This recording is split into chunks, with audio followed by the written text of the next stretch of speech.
Good morning, everyone. I now call to order the Special Finance Committee meeting of the City Council of Lancaster for Saturday, October 12th, 2024. At the top of the meeting, I'd just like to call the roll of members. If you would, please, Mr. Harris. Yes, Madam President. Mr. Ahmed. Mr. Arroyo. Here. Mr. Cleese. Here. Ms. Craig. Here. Ms. Diaz. Here. Mr. Hirsch. Here. President Bacon. Here. Councilor Ahmed is excused for the day. I'm going to turn this meeting over to Councilor Arroyo, the Chair of the Finance Committee. Councilor Arroyo. Thank you, Council President. Today we will be participating in the department budget hearings. Just to set the tone for the day, I will review some of the meeting norms. We will have an opportunity for a question and answer after each department meeting. There will be 5 minutes at the end of each presentation for those question and answers from full council. First, we'll go over the council questions first, and then we'll give an opportunity for the public to ask any questions. If we run out of time, we will have an opportunity for the public to fill out a form, which is located to the right of me of council chambers, and all written questions will be answered and posted on the website within 10 business days. With that, I actually like to welcome Director Campbell to the podium for further overview of the today's agenda. Director Campbell. Thank you, and thank you for taking today to review the budget. Before you hear from the directors, from Director Delves, I just wanted to give you a couple of quick highlights. So as you know, each department will present the details for their department today. You'll hear details about both the regular budget and the home rule budget. We tried this year to keep the same format for each presentation, so you'll see the department structure, their individual mission, vision, and values, and then they'll go into 2024 highlights and 2025 goals, and then all of the numbers. So you'll see all of that for each department. And additionally, I just wanted to note that you received updated summary sheets yesterday by email, and then I have printed those and left those for you as well. Those will also be updated next week in the budget booklet online, so those will be available online. You had requested on October 1st that we include both of the earned income tax increase options in the summaries, so that's what's included now. The expenses for the home rule budget will not change for 2025 regardless of the increase, but the cash reserve would increase more with the larger earned income tax increase in 2025. And I'm happy to answer any questions about those on the revenue side during my department presentation after lunch, but otherwise we're going to focus mainly on the expenses today. So we've arranged today, honestly, in order of availability of the directors. So we're going to start with Director Delves.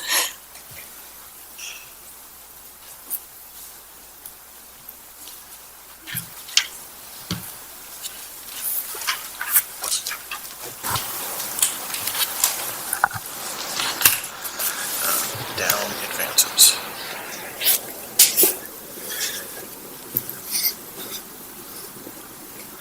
Director Delves. Good morning, everyone. It's good to see you. I'm used to talking to you in the evening, so it's actually nice to be here in the morning and be a little more awake. I hope everybody's awake.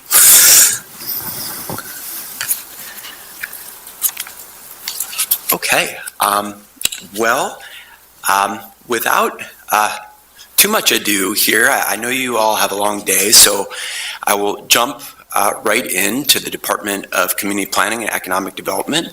As Tina expressed, we have a structure for each of the departments today. We're going to follow that same structure and try to give the right amount of details and leave a little room for questions at the end. Just to continue with the context for a moment, want to paint the picture of our agenda for the presentation. First, we're going to go over department structure again. Department mission, vision, and values is next. As Tina said, 2024 highlights and 2025 goals. And then we're going to change gears back to the financial part of the equation and talk about the budget details for CPED.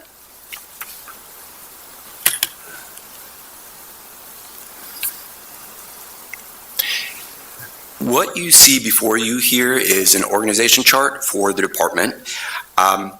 This should be relatively familiar to you all, but I think it is important to note that we have had a small but significant change in the structure of the department. Big picture, we have gone from 5 bureaus within the department to 4 bureaus. The reason for this change is we have recently merged what was the Department of Lead Safety and Community Development into the Bureau of Health. And essentially, as you see on the image here, we have 2 offices now within the Bureau of Health. We have the Office of Community Health and the Office of Healthy Homes. The Office of Healthy Homes has essentially been renamed for the work that was done under the Lead Safety Group. Also worth noting, we've moved the community development function, which consists of 2 staff members, into the Office of the Director. And those 2 staff members are reporting to Rebecca Geiser, the Deputy Director of the department.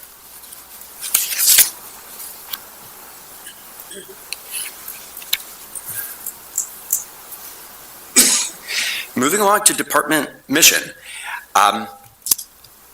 First and foremost, I would say that we have a diverse array of objectives within the Community Planning and Economic Development Department.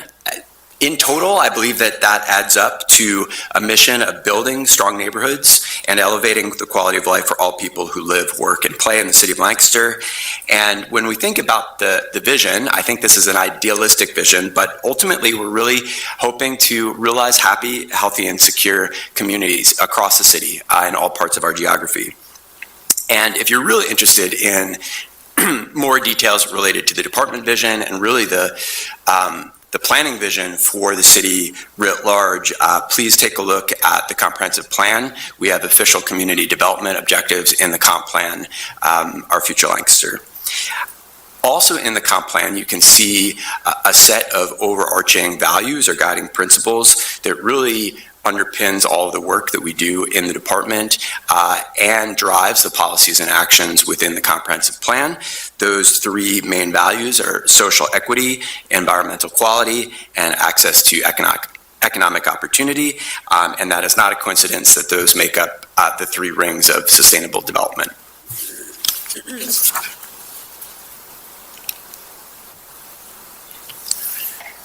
Okay, moving right along to our first pie chart here. I think you're going to see a lot of pie charts and tables today. What this is showing here, keep in mind we're going to be presenting information on both the regular budget and then a home rule budget scenario. What this pie chart is showing here is that the Community Planning and Economic Development Department accounts for about $4.69 million of the overall general fund budget, and that equates to about 6% of the total budget. Moving on to the home rule budget, the pie chart doesn't change very much. In this budget, it's showing CPED at $4.84 million for our entire budget, and that still stays at that 6% mark when you're comparing it to the overall general fund.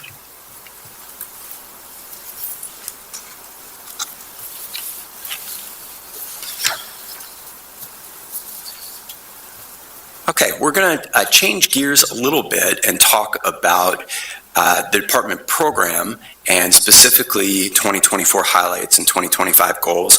We actually have a lot to talk about here, and I think all the department heads had a hard time picking out what we wanted to feature as department highlights for 2024. I tried to pick the ones that would be of most interest to City Council and to the public. Again, if you have any questions on the back end, please let me know. So starting with the Bureau of Planning, usually I give you a sense of the pace of land development that's happening in the city. I can note here that we had 17 land development applications so far this year in 2024. Most of those applications in 2024 so far have been waivers, extensions of land development, approvals, other more minor actions. So it is worth noting that the applications that we're seeing, at least major applications for land development, have slowed down somewhat in 2024. We believe that that is mostly an effect of the lending environment that's happening related to development projects. But regardless of that minor slowdown in 2024, we've had a number of incredible projects that are in the pipeline. I just wanted to note a few of those major milestones. Both 213 College Avenue and across the street at the old hospital building at 250 College Avenue. We've broken ground on both of those projects and they're moving forward. Those represent an incredible amount of work by city staff, city council, a number of partner organizations, stakeholders, and that means we're well on our way of creating an additional 238 market rate housing units and 63 affordable housing units just as part of those two related projects. In addition to that, you have probably noticed that the Burger project at 202 North Queen at the corner of Queen and Chestnut has just been completed, the residential tower with the commercial on the ground floor. That is a total of 143 housing units that are coming online. So kudos to everyone who's been involved in that. I know we don't have a lot of time to go into details of the city's housing strategy. Maybe that's something we can talk about how we're doing on the progress of that plan next year. But one of our targets in that plan was tracking what percentage of those new units are affordable. And I did want to note that there's different ways that you can look at this data, but if you're looking purely at the units built and the units under construction, that represents about 11% are affordable of all of the new units. And you can see in this table on the slide that if we're looking all the way back to 2018, from 2018 to present, we have approved a total of 2,127 units. Of that 2,127, 596 units have been built, 734 are under construction, and 797 have been approved through the land development process, but have not yet been started in any way. Moving on to 2025 goals, again, a lot to say here, but wanted to note, first and foremost, we have been without a planning bureau chief for several months now, and this is top priority for the department and for the city to recruit and hire a planning bureau chief. We have actually been in that process fairly intensively over the last couple months. In addition to that, we have a number of very exciting small area plan projects that are just getting off the ground. The first is the East End Small Area Plan. That includes the existing prison site and the future planning for the future relocation of the of that prison use. In addition to the East End Small Area Plan, we also will be partnering with Lancaster City Alliance to do a Stadium District Small Area Plan. And last but not least, the city will also be partnering with Partners for Environmental Stewardship to conduct a master site design for the Sunnyside Nature and Recreation Preserve. So all goals for next year.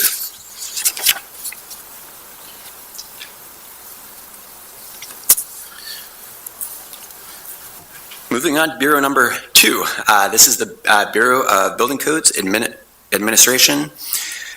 Each year, I try to give you a sense of the workflow that's happening in building codes. It's an important economic indicator of how construction is happening, how it's proceeding in the city.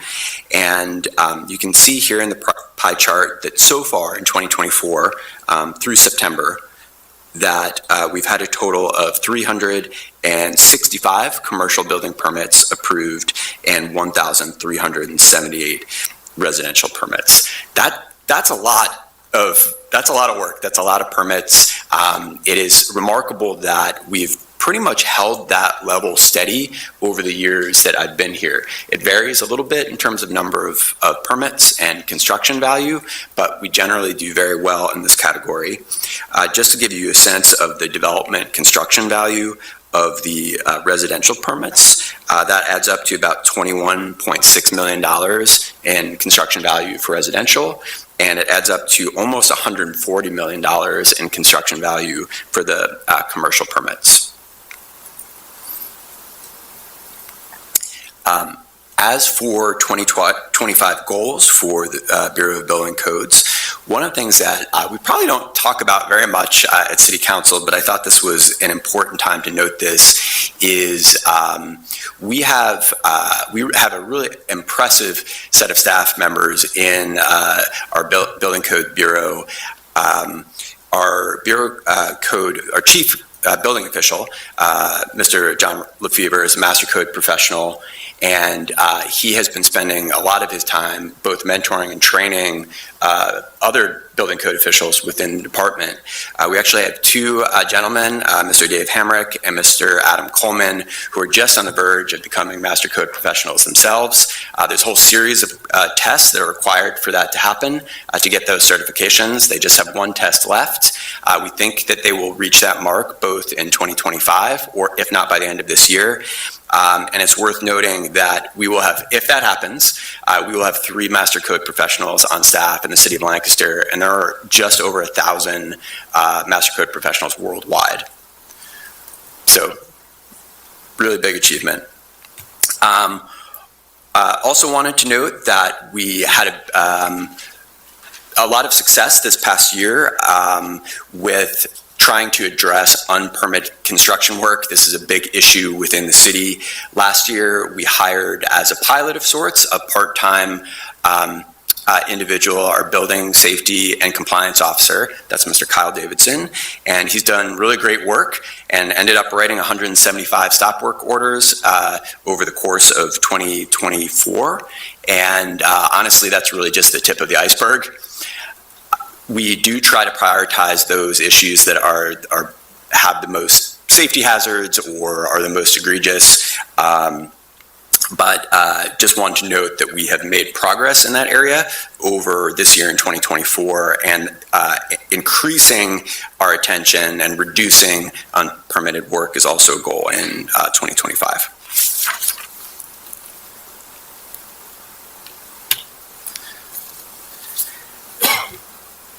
Next up is the Bureau of Property Maintenance and Housing Inspections. In terms of the regular workflow that the team is doing on a regular basis, the lion's share of that effort is made up of our regular systematic inspections. We have done more than 2,500 of those systematic inspections so far this year. That represents about 72% of our yearly target through the third quarter. So we're very close to where we want to be. We're just like a click behind, keeping up with that particular target, but we are doing well. In addition to that, I wanted to note that we had 506 complaint-based inspections. That's in addition to the systematic so far in 2024. That is down from 887 complaint-based inspections at the same time last year. And we think that that is a good indicator that we have been able to address more issues through our proactive work and our education work with landlords and property owners, and we're not getting quite as many complaints, and therefore not needing to be as reactive. So we do think that that's a good sign. In addition to that, we've reduced past due rental licenses this year. Actually, over the last couple of years, this has been a significant effort, especially by our Bureau Chief, James Nixon. And if you compare the 2 years in 2021 and 2022, which had 677 delinquent rental licenses, versus the 2-year period in 22 and 23, which had 393 delinquent, that means we have brought more of those units properly into our process. It means that our housing inspectors are getting eyes on them, make sure they're safe and habitable. And in addition to that, because this is a budget hearing, I want to note that that has also been a big deal in terms of bringing in additional legitimate revenue for the city, because these rental licenses should be paid for.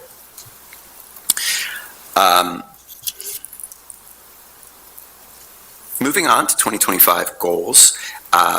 our property maintenance, you may remember that in the beginning of 2023, based upon changes that City Council made to property maintenance ordinance, rental housing ordinance, that we had more additional lead safety standards for those units. And as part of that work in 2023 and in 2024, that has been an additional part of the housing inspector's work to make sure that those units are lead safe certified.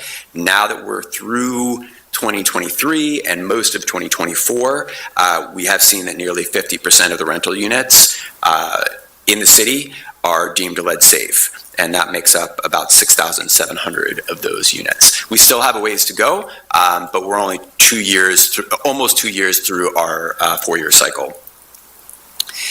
And last but not least here, just wanted to note that the property maintenance team has spent additional attention on commercial properties in 2024. The main activity is really making sure that we have vacant and abandoned properties that are registered properly as part of our registry, and that then that we're teed up to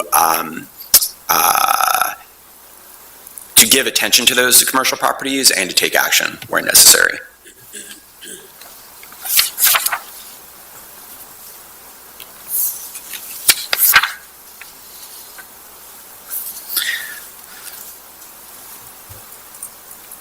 Okay, the last bureau to talk about here briefly is the Bureau of Health.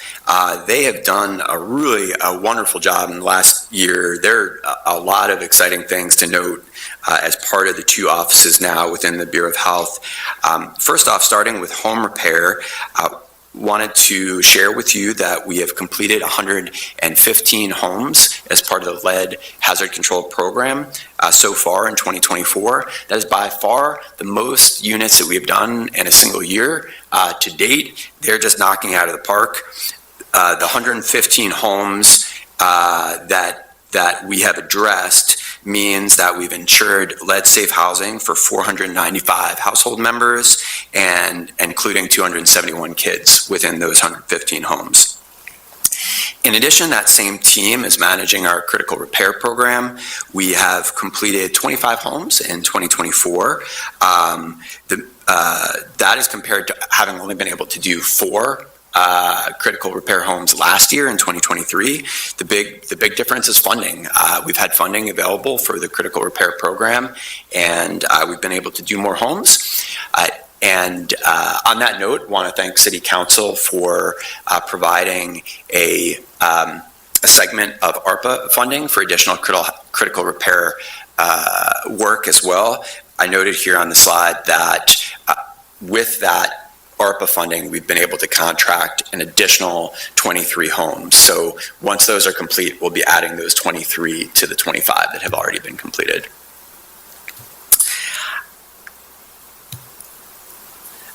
Turning to food safety, this is a core part of the Bureau of Health activity in any given year.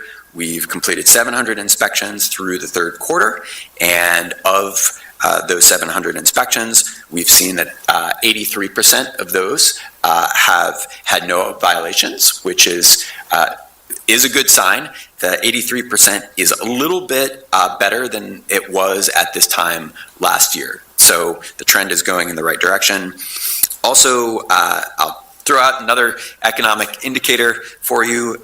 There were 69 health licenses issued to new businesses in 2024, which is, we don't always have all of the economic data that we are looking for, and sometimes we pull it from different places. In this case, we're pulling it from the Bureau of Health, and that gives us a sense of new business activity.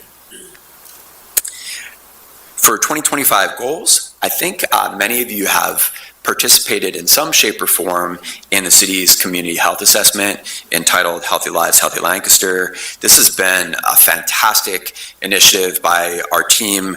It's engaged around 3,000 community members through the assessment process, and our goal for next year is really to complete that body of work and to begin implementation with a number of different partner organizations that have worked closely with us on this plan. It's worth noting here that there are elements of this plan that we don't have staffing or capacity to implement some parts of this plan. So it is really critical that we're in lockstep with our partners, our health field, public health partners who will be helping with the implementation. Perhaps one of the most exciting things to announce to you all is that our goal for next year is to complete the original target for the 2019-2020 lead grant that we received. You probably remember how exciting that was back almost 5 years ago when we'd received $9.7 million from the U.S. Department of Housing and Urban Development. We had committed at that time, over the course of that grant, we had committed to complete 435 units. We are now on track to complete that original 435 next year. And because we have done such a good job and we've really been a flagship program for HUD, we've been able to secure additional funding. I think the mayor announced just recently that we essentially got re-upped and got an additional $7.75 million for the program. If you add that to some other funding that we've secured, that puts us at the mark of $10.5 million being secured this year. And that means we'll be able to continue those programs at the level we've been doing over the last 5 years, which is really, really important.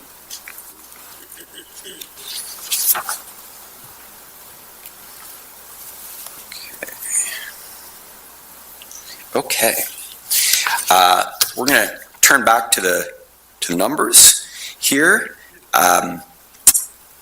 As you can see in this table, it is comparing 2024 expenses for the department to 2025 expenses. And I'm not intending to go through all of this line by line, but I think the most important message here to communicate is that the management within the department really worked hard this year to go through every single operating line item, every single position with a fine-tooth comb to see where there were possible efficiencies in our expenses.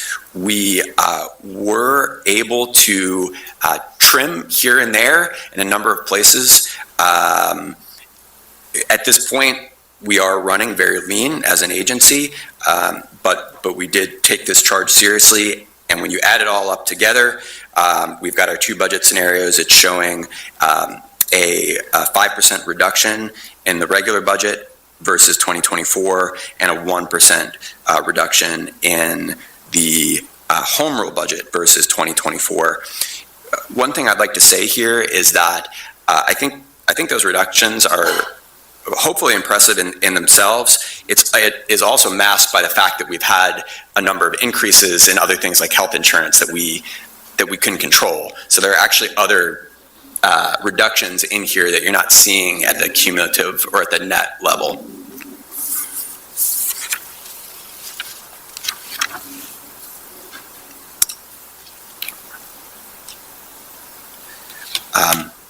This table is actually similar to the last one in terms of comparing 2024 to 2025, but it's looking through the lens of our staffing schedule.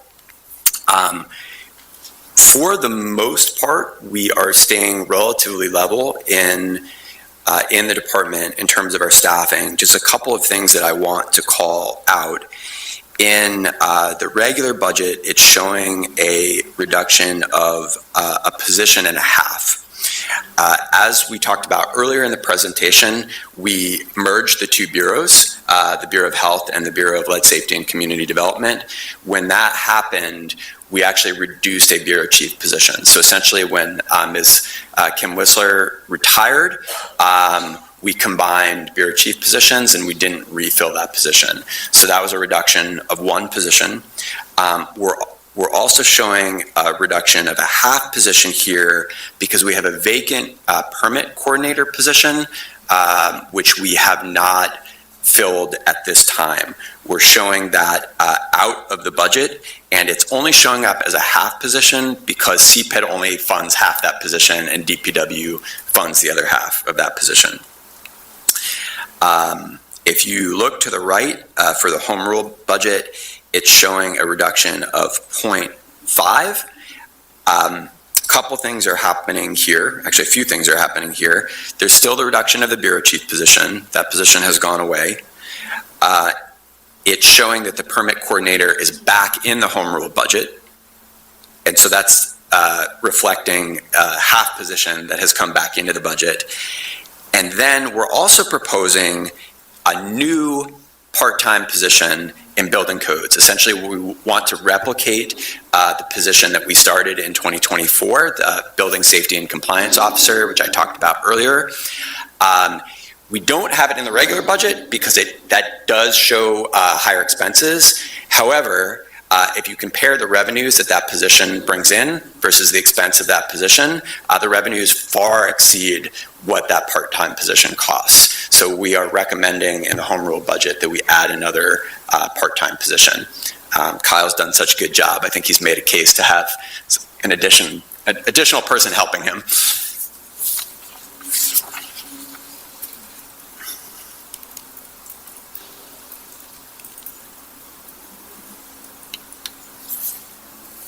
Okay, now looking at the other side of the ledger, the last couple slides, we talked about the expenses within the department. This table is focused on the revenue for CPED. This is something that honestly we are really, really proud of in the department. In addition to trying to trim where we could costs within the department, that's a little bit harder because of how lean we have been. I think we've been even more effective on the revenue side of increasing those revenues and having a positive impact on the overall general fund budget. So if you look here in 2025, we have $1.65 million that is shown in grant revenue that CPED is bringing in $1.65 million. And then if you look at the fee revenue, we have a projection of $2.47 million. If you add those together, that means the department revenue is adding up to about $4.12 million. If you are comparing our revenues to our expenses, every year we've been able to get our revenues closer to our expenses, and that we're at a mark of about 85% comparison now. That are essentially the revenues are 85% compared to the expenses. So we're going to keep working on that year over year. But I would say in the time that we've been here, in the time that I've been here, especially the last few years, we've been able to help close that gap for the overall general fund.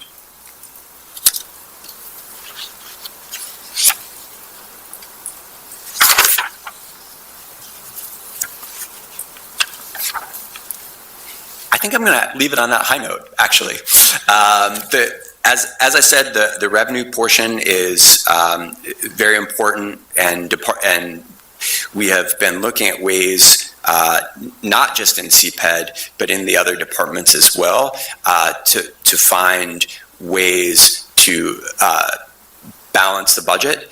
And I really appreciate the leadership there that Tina and the mayor has provided, because I think we've made exceptional progress. With that, I'm happy to take any other questions about the department program activities, or specifically about the numbers here in the presentation. In case there's something that's really granular, we do have Tina and Michelle here to help us too, in case I don't have it right at my fingertips.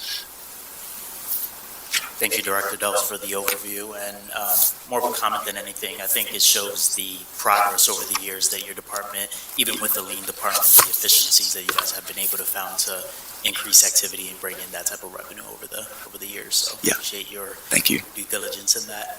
Yeah, thank you. Question regarding the revenue.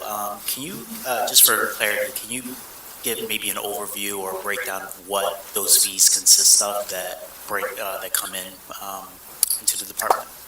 Yes. It is a combination of a handful of things. The The highest fees that we're bringing in are through the Building Codes Bureau, related to our construction permits, and then also our property maintenance activities. So for rental licenses, in some cases, there are fines and citations, that kind of thing. But primarily, it's through the rental licenses. We do have some other categories of revenue related to our Bureau of Health activities, for example. But the two big ones are building codes and property maintenance. Thank you. I'll open it up to full council for any questions or comments. Councilor Arroyo. Council President. Good morning. Thank you, Director Delps. Sure. Two questions for you. I just want to kind of go back to the staffing. Yes. I want to kind of dig into the last point you made about the additional part-time employees. I think this is an important thing to know. You talked about how that's driven income or revenue into the department because of the additional inspections and the stop work orders and permitted construction. Can you talk a little bit about the decision to add a second part-time versus a full-time and how that impacts your budget in terms of your fixed costs? And is that why you made that decision? Yeah, that's a great question. I think we're still viewing this program at the pilot stage, and even it's been very successful in 2024, but we were still wanted to be careful about bringing on. We wanted to step up the capacity slowly and to match that with the need. The other component to this is that benefits are a big part of the expense for a particular position. And as I said, as we've been sticking our toes in the water, we've been trying to do this with part-time employees rather than bringing on somebody full-time. I think in case it's helpful, just to give you a sense of what we've experienced here with Kyle's position in 2024, there was approximately $104,000 in permit fees from stop work orders, and we're looking at a net revenue related to that position of like over $70,000. That's really good context. Thank you. Yeah. And then just a question about the additional lead funding, because that's very exciting. You may not know this yet, but will the new grant period be an additional 5 years? Is that what we're looking at with those funds? That is how we're, yes, the $7.75 million that we just received is for an additional 5-year period. A lot of the HUD grants do go in these 5-year chunks. Some of the other funding that I mentioned that add up to the $10.5 million have slightly different timeframes, but I think overall, I would say we feel fairly confident that we've got another 5 years to operate the program at the same level that we've been operating at, and that's the part that I'm feeling really, really good about, because we've spent a lot of time building that great team, and they're doing great work, and I think we want to keep them intact and keep that work going. That's terrific. And how many positions does that grant fund outside of the general fund? Essentially, well, that's a little tricky, but I would say that Office of Healthy Homes supports 7 people, and those positions are all entirely grant funded. Thank you very much. Yes. Councilor Diaz. Good morning. Good morning. In regards to the salary for each person that you want to implement, like for example, the master code salary, do you have the amount? Has that changed? Is it going to change to be reduced from the previous, or is this going to be the same? Thank you for the question. And just to make sure I understood, were you asking about the master code professionals that I spoke about earlier? Yes, we've actually worked, our building code chief official, John, and I worked with our HR bureau a couple of years ago to set up like a career ladder for our building code officials. So with the advent of master code certification, that will come with an additional bump in salary as well, and we have budgeted for that in 2025. And do we have an amount? I do.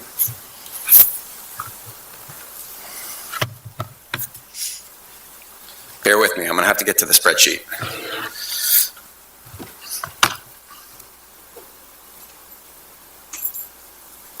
One of the building code officials has a little more practical experience than the other, so there's a slight difference in their salaries, but I can just give you an order of magnitude.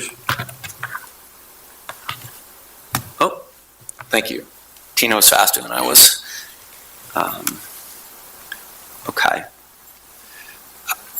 One of the salaries is budgeted for $77,250, and the other is budgeted for $66,950. Thank you.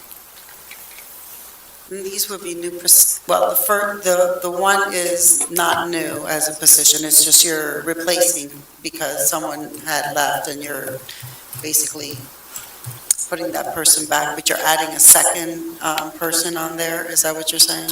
So Oh. there's actually two.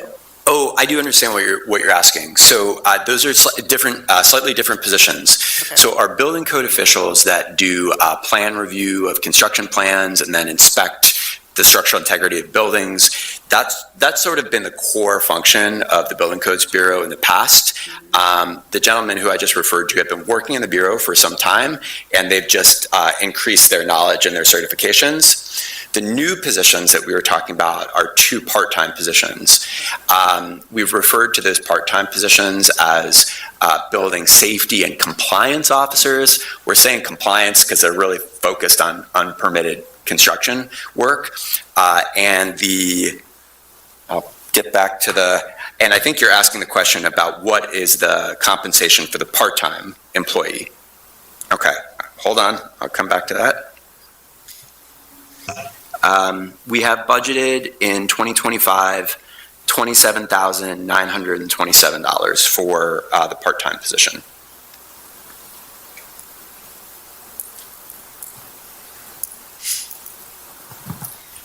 And in regards to, now, the health department, the two positions that you said that were under, I forgot her name. Kim? Kim. Yeah. Can you tell me what their salary are? And maybe just one thing to express again, in case I didn't really spend too much time on this. Kim's position, she was the bureau chief of health, and that was a smaller group of people. When Kim retired, we said we're not going to fill her position, and then we merged two departments. So now Craig Walt is serving as our bureau chief of health, but he's actually overseeing a larger group of people. He's overseeing both what was the health office before and the lead team, the lead and critical repair team as well, what we're calling the Office of Healthy Homes. So I'm just going to pass this down to you, Councilor Diaz. That's the page from the budget book that lists salary for the bureau chief and each of the positions that are reporting, just to streamline the conversation so you have that. And for the public, all of the salaries for the city of Lancaster are included in the budget book, which is available online as well. Thank you. Thank you, ma'am. I just have a question also regarding the new constructions that have gone up, the units that have been in several sectors of the city. yes, Those are all under the LRTA, is that correct? the most are, yes. So if there's new development that is over a $25,000 value, and if it falls within the LRTA zone, and the LRTA zone does include most of the city, then those property owners are eligible to apply for LRTA to acquire that tax benefit. So to your knowledge, do you know if you're saying some are? I mean, I can go to the county and get that information, but to your knowledge? We do coordinate with the county and have a spreadsheet of the LRTA applications. I can't tell you what percentage of property owners do, but it is up to the property owner to make the application. It doesn't occur automatically. Right. The majority, though, are the big, huge apartment complexes that were built already in the city, like the one, I think it's what, 201? Right down the street from 101, North. Oh, 202 North Queen? Yeah. Yes, I will say most of the large land developments that I'm aware of have taken advantage of the LRTA. I think it is worth noting also that we have had feedback from developers and saying that the LRTA is often the tool that basically pushes the economics over the line to make the project feasible. So another way to put it is, but for the LRTA, the project may not have happened. I understand. Yeah. And in Councilor regards, Diaz, if I may, I'd like to give an opportunity for other council members or the general public as we're running up against or past the 5-minute Q&A time. I will go ahead and then forward the questions that I Sure. have additional. Thank you for your time. Yeah, thank you for the questions. Thank you, Councilor Diaz. We are running a little bit ahead of time. I'd like to give an opportunity if there are any public comments or questions.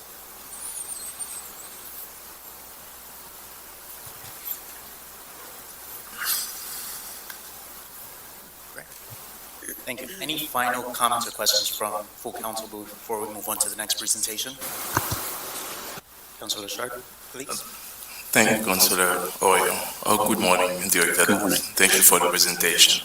And I was wondering if the department, does the department anticipate facing any challenges for the upcoming year? And how does the budget address those challenges?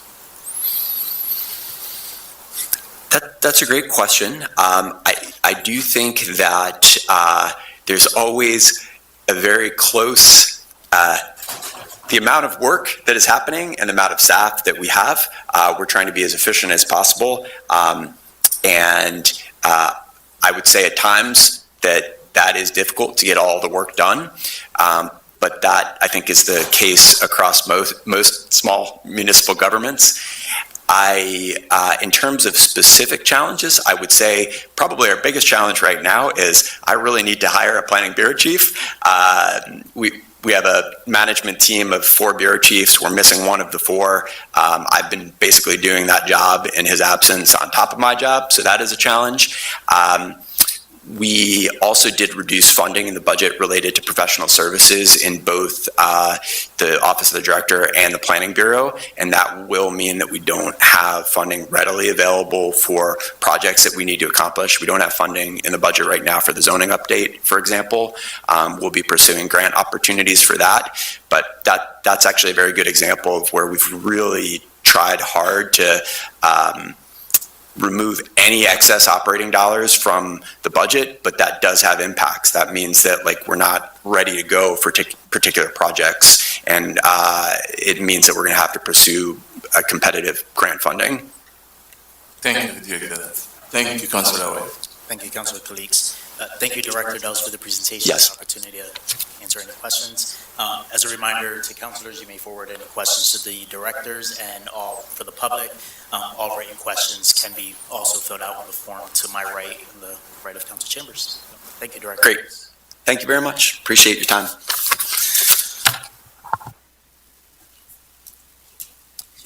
Great. I'd like to welcome our next presentation for Department of Public Safety, Police Bureau Chief Richard Mendez.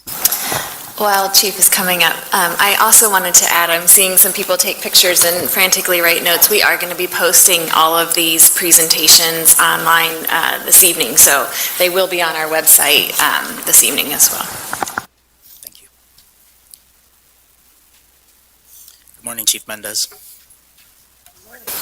Good morning.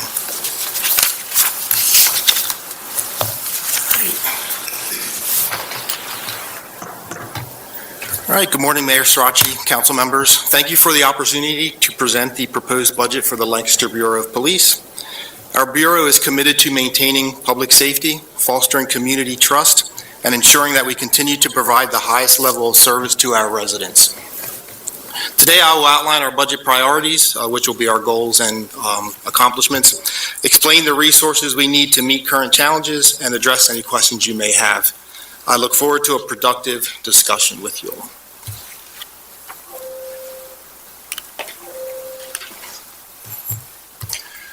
The agenda, we're going to start by, we'll go over our structure, department mission, vision, and values, which are our guiding forces for how and why we do things, our 2024 highlights, and the goals we wish to accomplish in 2025. We'll also go over the projections for the budget, which is our regular and our home rule ones.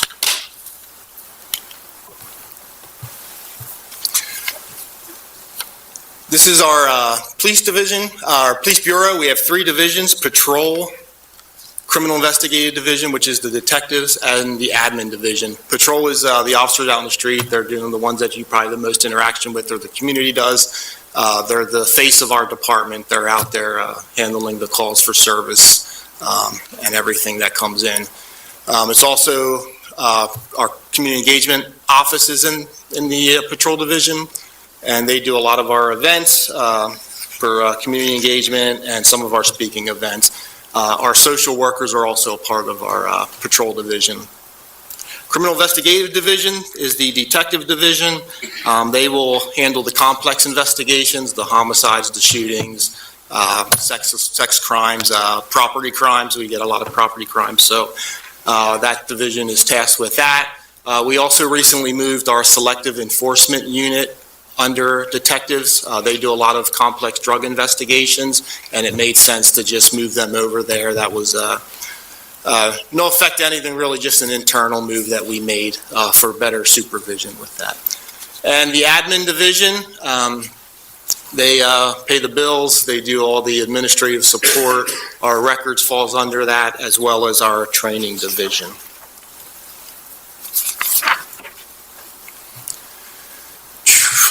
Next is our mission, vision statements, and our values. I really just like to key on one that always stands out to me. Probably said it last year, so I'll say it again. Service. We're a service-driven organization. Everything we do is a service to our community. So that's the highlight for us, and we really focus on that.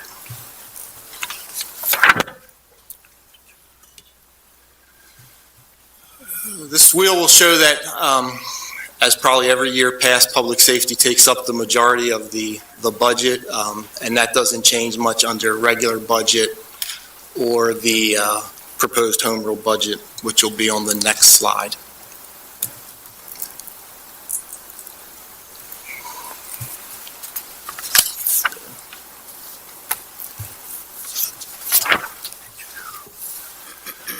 So we'll start with our overview of our department-wide highlights and goals.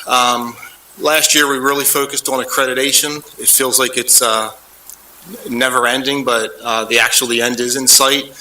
We're still working through a lot of the policies and procedures, trying to get them all finished and out to officers. But our accreditation date, and we're on pace to make that, will be January of 2025. So that's really exciting. Feels like we're finally getting there. Recruitment has been a resounding success. The past 2 testing cycles, we've had over 300 people sign up, which compared to some other testing in the county and other counties, it's not even close. So we're really seeing a lot of people want to come and test to be Lancaster City police officers. And I'd like to credit DJ, Stacia, and Amber for the amount of work they do behind the scenes with our recruitment stuff. And officer wellness, that was a big focus on last year, which we really wanted to work on.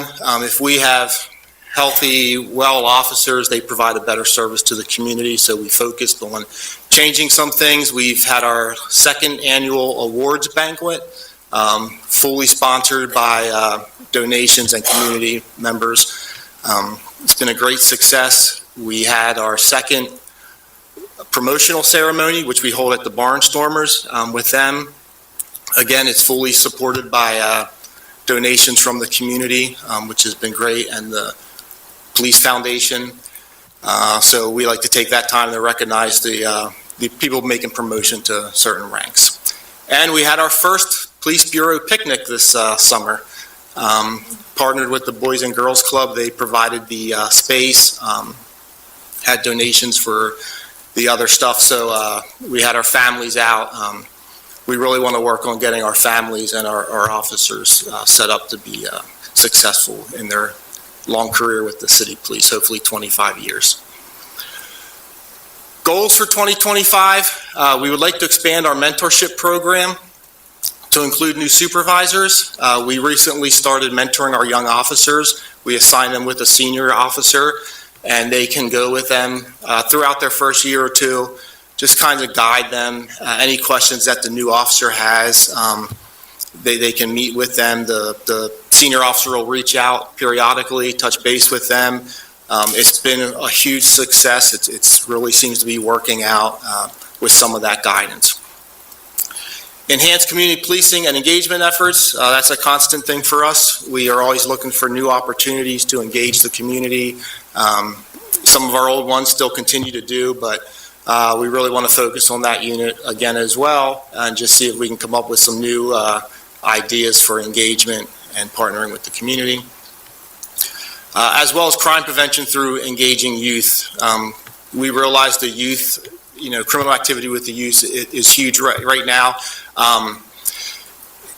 We want to get involved with them early on in their lives so we can prevent some of the bigger problems. We're going to partner with, we've done some stuff with Benchmark, School District of Lancaster with Dr. Miles, so we're really excited about expanding that and really working on some of those initiatives.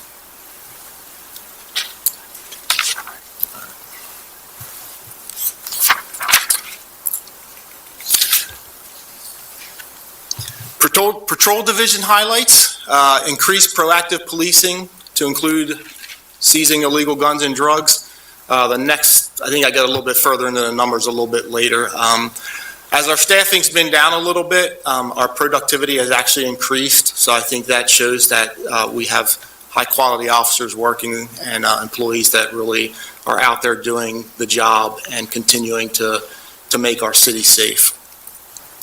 Like I said earlier, we implemented a mentorship program that's going well. We continue that, set younger officers up for more success and hopefully, shelter them from some of the mistakes we've all made when we were younger, if we can just work with them through that. Last budget, we mentioned the drone. We've had some successful drone deployments. That's been a huge success. We've done a lot of training. We've partnered with the fire department on some training with it. It's going well, and we'd like to, that was, the department really likes it. It saved some numbers. I think one thing that stands out to me was we had an incident at Clipper Stadium overnight with some trespassers, and it would have took 10, 15, upwards to maybe 20 officers to clear that whole building and grounds. We did it with the drone in a matter of minutes, so it was, it's been a huge success for us. Our social worker programs, 293 referrals for 2024. I think I get in the numbers with those a little bit later.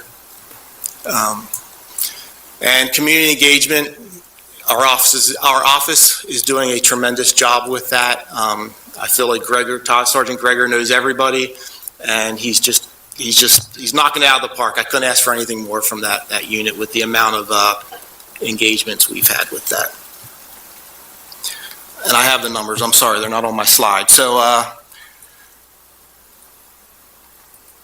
we had 153 mental health referrals, 41 referrals for individuals experiencing homelessness, and 33 for age-related concerns. And I glossed over this, but our PAL program, when we talk about youth, that's another thing that has been huge for us. 327 kids participated in 12 different events in 2024.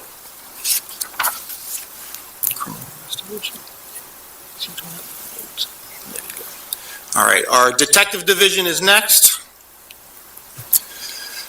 We, in 2024, have so far 100% clearance rate for our homicides. And I'd also just like to mention, we, hopefully I don't jinx myself, but we only have 2 homicides for the year, which is tremendous. So hopefully that stays that way. But the clearance rate is again 100%. So we're really excited about that. And our clearance rate for all of our other cases, or the majority of our other cases, are higher than the national average. So our detective division is doing a tremendous job with clearing cases. And, as I've said before numerous times, our community, they call these in. They call package thefts in because of the great job that our patrol officers do and our detectives do at solving crimes. They expect that service and that us to solve those crimes, and our divisions are doing a great job with that. 2025 goals. We've been short a few detectives, so we're looking to train an additional detective in polygraph. As the detectives promote, retire, move on to different divisions, we do have a need for another polygraph examiner, as well as a fingerprint analysis detective. Ours recently retired, so we'd like to get one trained up in that. And again, just maintain that high clearance rate. We're really proud of that. Captain Wyford every month puts out what our clearance rates are, and they're consistently higher than the national average, so we're really excited about that. I mentioned in the patrol slide the illegal drugs and narcotics, so I'd like to go over some of those numbers real quick, if I may. Patrol and our selective enforcement unit year-to-date have seized 59 illegal firearms, including 8 ghost guns, 1,274 grams of crack cocaine, and 348 grams of powder cocaine, an additional 179 grams of heroin and fentanyl, 269 grams of meth, and a total of over $54,000 in seized drug money. So that's just from our patrol and selective enforcement unit. Our selective enforcement unit has charged 584 felonies and seized almost $32,000 worth of illegal drugs to date so far in 2024. Excuse me, Chief Mendez. Yes. Question. Can you define a clearance rate? I think I know what it means, but... Clearance rate would be if we solve the crime. Okay. That's probably the simplest way to explain it. Yes, so. All right.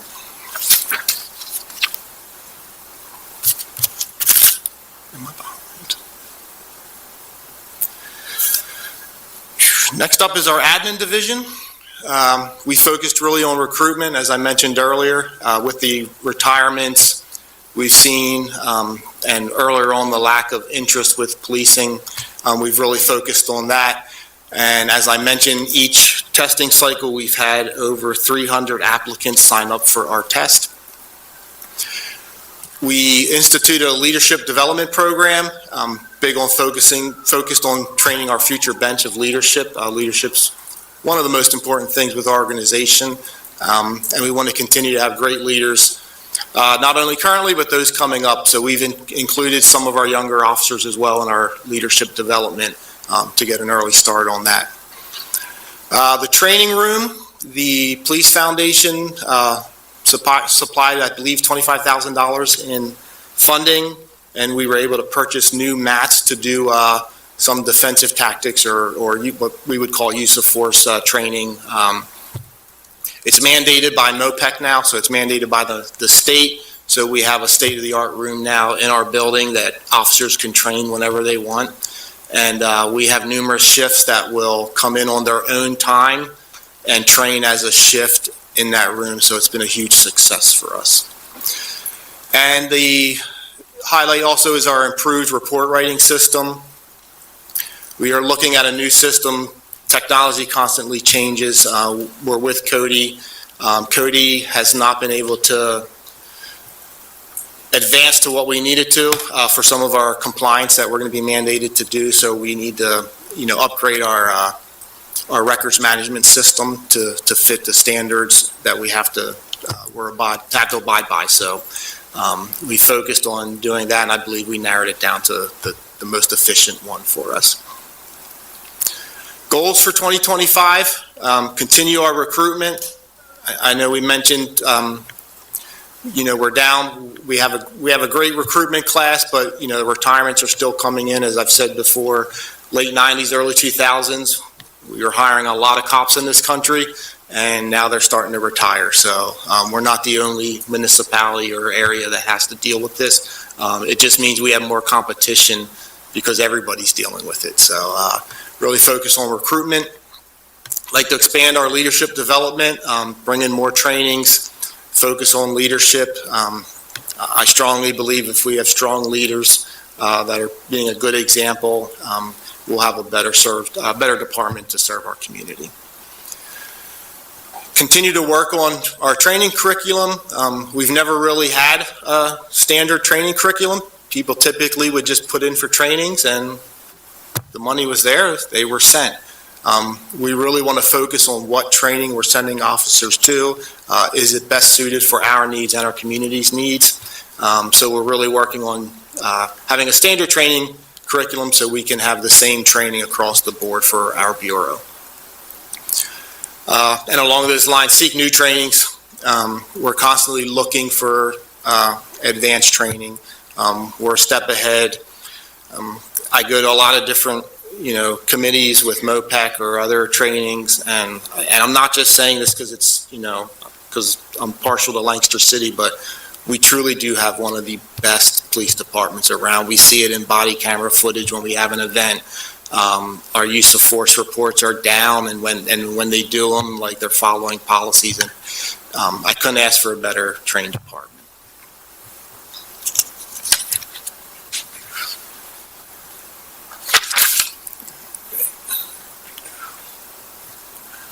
Professional development, some of the highlights of that, we teamed with Maxwell Leadership to train our Bureau.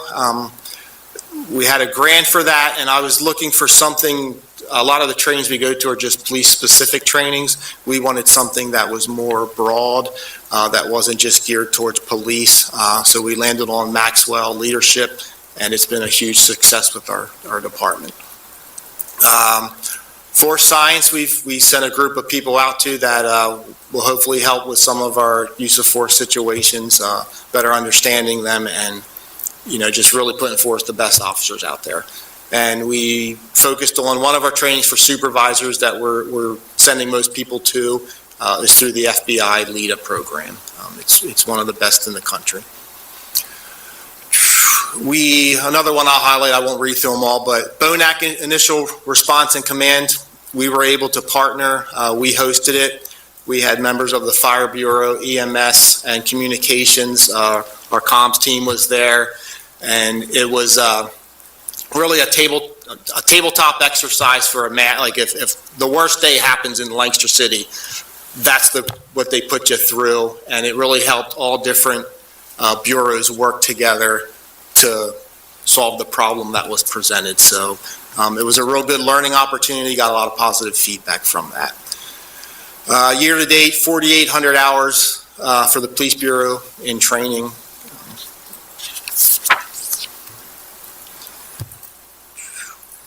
And I mentioned it earlier, but we have a slide for it. It's really important to us. The Lancaster Police Foundation has assisted us a lot throughout the years with money. $75,000 in the past 12 months. Some of that was for the new K-9, training our SROs, our school resource officers, and the $24,000 from MATS. They also supplied the funding when we changed our physical agility course. They provided the materials to have that course built and paid for it. So, and I believe partially the obstacle course is a reason why we're getting a lot of these numbers. It's just a much more job-specific test.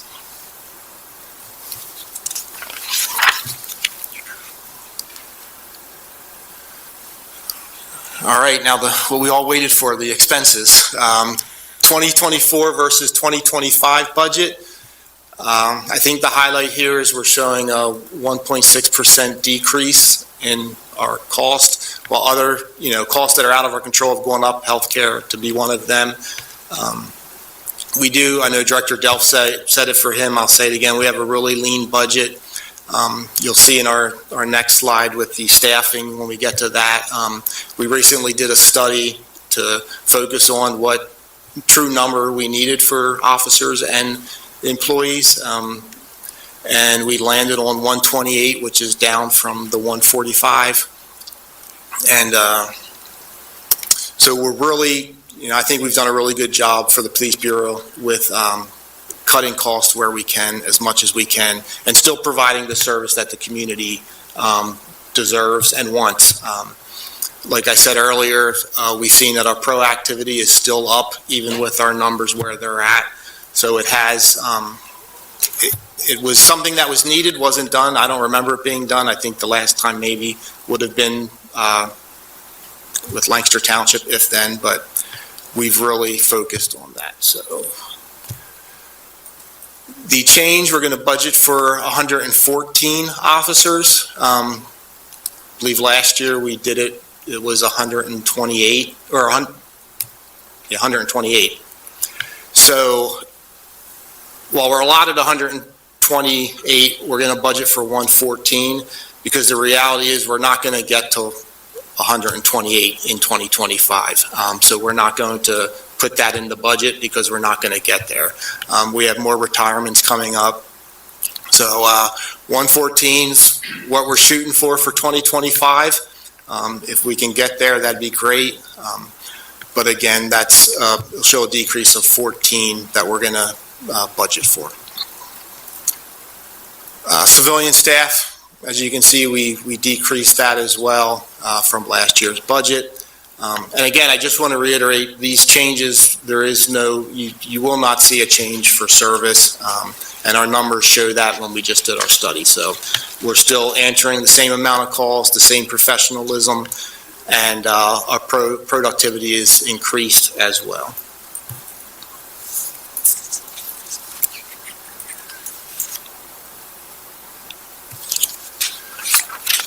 Fees and other revenues. A lot of our, we constantly are looking for grants. Like to mention the PCCD grant, JAG, COPS.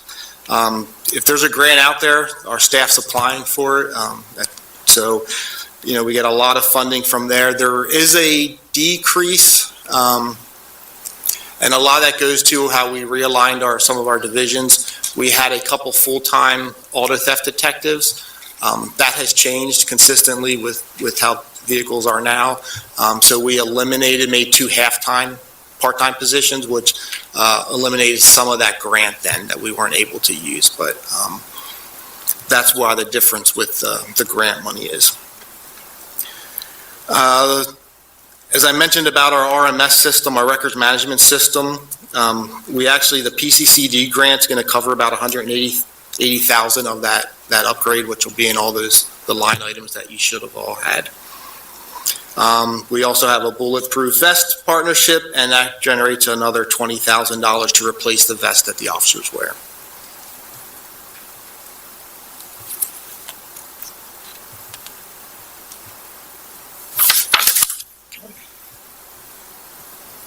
All right, and that's it. I thank you, and I welcome any questions.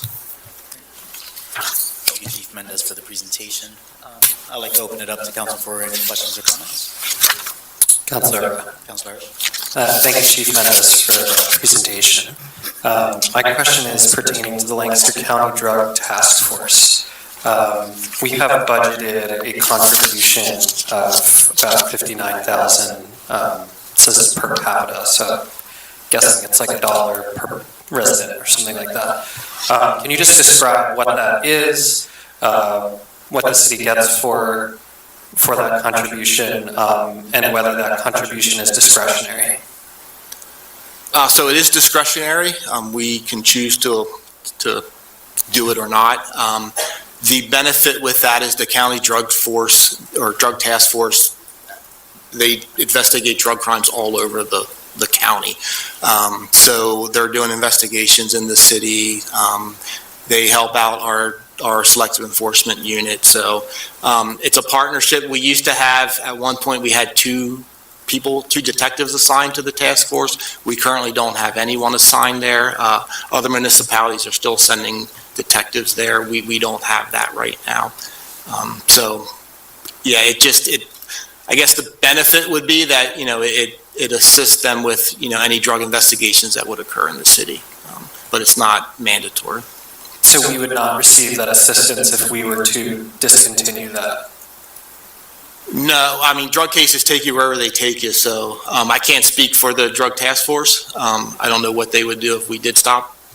But, I mean, typically an investigation leads where it leads. Again, sometimes we have with one of our SEU, our Select Enforcement Unit will do a detail. It'll start in the city, and it'll end up in another municipality in the county, at which point we would then reach out to them and they bring the charges, because we wouldn't have jurisdiction. But the drug game kind of, it goes around throughout the county, different counties as well, so. Okay, thank you very much. I do think it would be good for us to provide to you a breakdown of the municipalities and what their contributions are to the drug task force, and to also note that the total dollar amount of the total value, cash, and anything that's seized as part of our drug investigations is turned over to the drug task force, and those funds are then used for prevention-focused efforts in the county, and they did just make a round of grants more recently. You'll note that the process for that has shifted.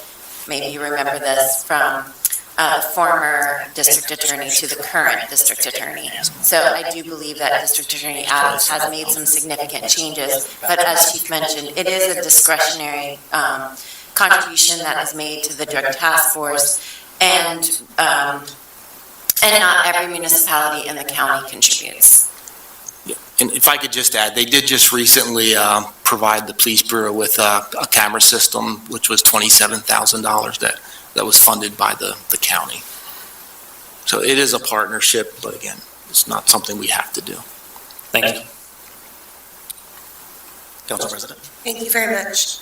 Excuse me. Speaking about the eliminated position for auto theft and the resulting decrease in grant funding, can you talk a little bit about the difference between eliminating a position revenue-wise or expense-wise versus losing $170,000? Is that lateral? Is it more? Is it less? Is that why you made that decision? Outside of the reasons, obviously, where there may be a decrease in auto theft, but just dollars to dollars. Yeah, so the dollars to dollars is that money we eliminated was for the salary of those detectives. We don't have the staffing to really fill those right now, so we would lose that. We could fund it, but then we are taking, I believe it's 2.5 detectives away from other crimes to do auto crimes, and we just haven't seen the need for that with our auto crimes. So I think really the reality is we just don't have the staffing there to warrant at this time filling 2.5 auto theft, because that's all they would work on then is auto theft crimes. So they would be required to only work on those? Correct. Got it. Okay. Yeah. Thank you. Councilor Diaz. And in regards to the elimination of the mount, how much money have you saved? Elimination of the Mount, the horse? the mounted.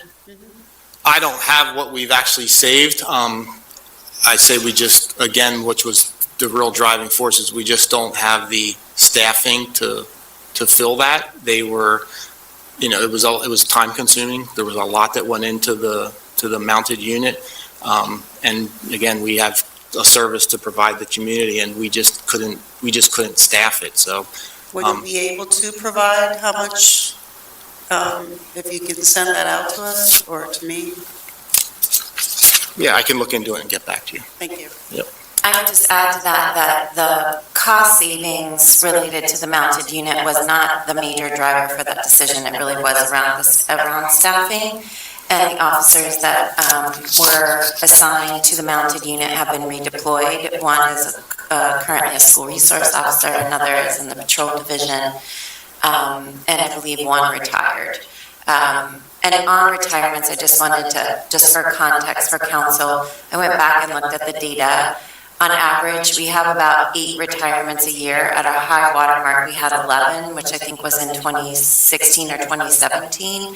So just as we are recruiting and swearing in new officers, which is very exciting, we're also losing more officers on an annual basis than we are hiring each year. And that is what we are trying to overcome. just for additional context, for the mountain that we are climbing right now. I would still like to know, if possible. Okay, I will. Thank you for the context, Mayor Sorachi. Councilor Calix? Thank you, Councilor Arroyo. Thank you, Chief Mendez, for the presentation. And what is the current officer to population ratio in the city? So we currently have, I believe, 107 officers. I don't know the population of the city, probably 60,000 roughly. And how much of the budget is allocated to overtime pay? Do you know that line item? Yes. Yeah, I think we put 900,000 in overtime. Okay, I'd have to look through the line items. okay, thank you. 900. It's 900,000 would be overtime cost. And that overtime wouldn't necessarily go to fill shifts. It would, we have court overtime. There's other overtimes that we would have. And what steps are being taken to control or reduce overtime costs? So when we did the staff study, we recently shifted how we allocate our resources with that. So we saw our slow times, our hours of slow times. So if we do have a need to fill a spot, we're not filling it during, I think it's like 1 a.m. to 9, or yeah, 1 a.m. to 9 a.m., because that's the slowest. We didn't have a need for that. So typically, in years past, if we had an officer that we needed to fill a spot for, it was a 12-hour overtime. We've cut that to 8 to eliminate that need for that. We don't have that need for that time. And we're going to continue to work on that. We just had an all supervisors meeting. Our lieutenants were tasked with keeping an eye on it. Like, we're going to deploy our officers where they're needed and how many are needed. So it's a work in progress. Thank you. Thank you, Councilor Arroyo. Thank you, Councilor Calix. Could I just ask a quick follow-up on that? So maybe my question is a little abstract, I guess, but like, is the number of officers that is budgeted, which is 114 for 2025, is that the number at which, I guess I kind of thought maybe that's the number that is optimal for, if you begin to hire more officers, you have to take on an additional salary, but if you have less officers, you may have to pay more in overtime, and that would be the kind of economic point at which, you know, there's best coverage for all the things that the police bureau has to cover. But maybe that understanding is a little too simplistic, because you kind of said, you know, it depends on, you know, what the officers are being asked to do, if it's court overtime or if it's, you know, these covering these different shifts, and it's more. So I guess my question is there, will there be more overtime savings realized if we are able to achieve that higher goal of 107, increasing that to 114, or not necessarily? It should, and as far as the optimal number for our police department is the 128 that the study showed. We brought it down to 114 for budget purposes because we're not going to get to 128, so we didn't want to charge that where we're not going to see that. Yes, I think the simple answer is yes. If we have more officers, it will cut down on our need for overtime to fill spots. I don't know. We'll probably know more about that at the end of 2025. I don't know if we've done it enough between the end of 24 to really see the savings. That's helpful. Thank you. We're looking forward to the first quarter and second quarter of next year to really be able to have some data to be able to share with you about the reduction in overtime costs. But the budget right now is $900,000. We think that we're going to save more money in that line, but we're not exactly sure how it's going to work just yet. But I really appreciate the adoption of the schedule changes to address the demand, the call volume in the city, because I think we can provide a better service and also reduce our costs. For the sake of time, thank you, Chief Mendez, for the presentation, and also thank you for I feel like this is probably the most clear I've been with the city budget. I really appreciate your data-informed approach with the salaries as well. It's been very helpful to understand kind of how you guys manage the police force. It's been very helpful. Thank you. All right, thank you. Due to time, we'll move on to the next presentation. As a reminder, if there are any public questions or comments, there are forms available to my right of council chambers. All written questions will be answered and posted to the website within 10 business days. With that, I'd like to welcome Chief Todd Hutchinson for the presentation on the Fire Bureau. Good morning, Chief.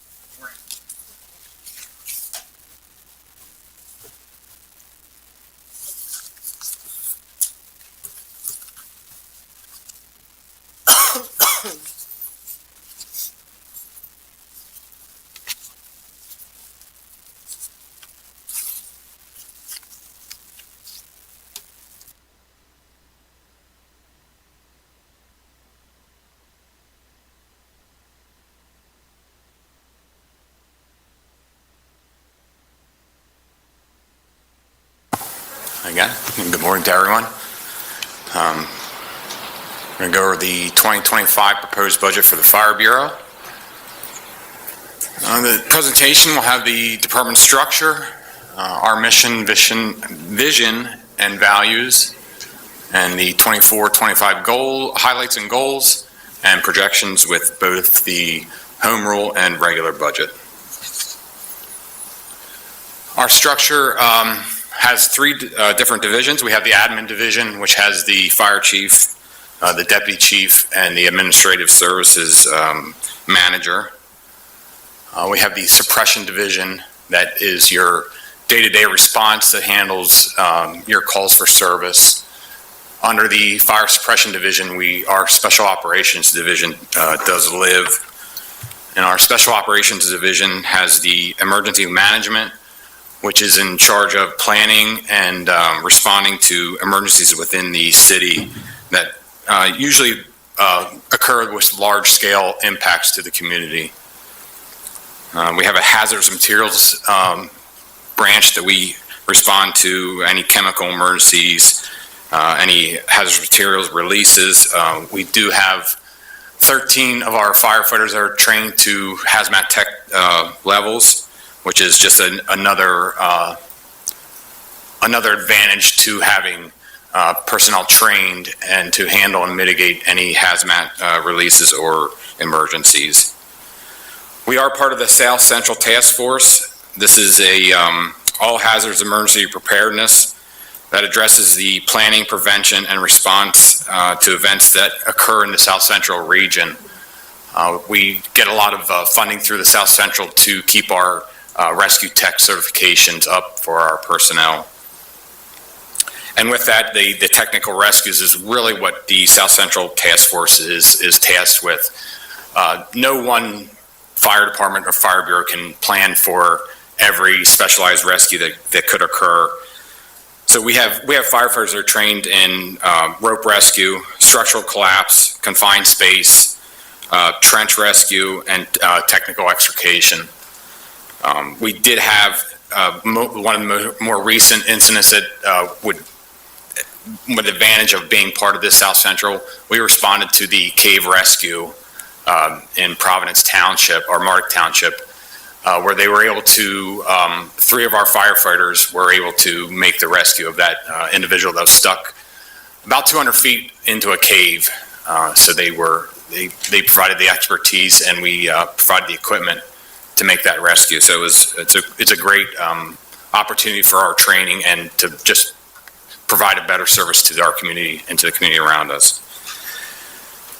We do have 3 members of the Fire Bureau that are part of the Lancaster County Special Emergency Response Team, which would be more that you could just say your SWAT team. So we provide the medical branch for that service. So we have 3 members. When they have high-risk warrants or if they have barricaded subjects, they do respond with the CERT team. Our Fire Marshals Division, their responsibility is for fire code enforcement, inspections, building plan review, and fire investigations and public education. They do perform joint inspections with housing and building code officials to deal with problem properties in the city. Each complaint that the fire marshal responds to and inspects and follows up to ensure code compliance. Our maintenance division is one firefighter, one maintenance officer strong. He ensures that our maintenance, our vehicles, our equipment is ready for any kind of situation that may occur.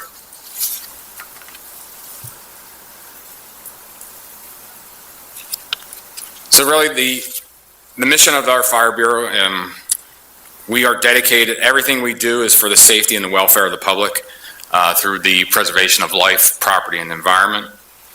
And the safety of the public is of paramount importance, followed closely by the safety of our firefighters. And all members of the community are entitled to our best efforts.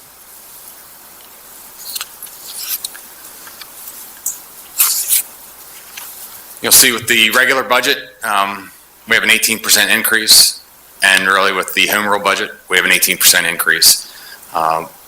Really our biggest expense, again with public safety, as Chief Mendez says, is salary and benefits. We run pretty lean on everything else for equipment and training and just operating expenses.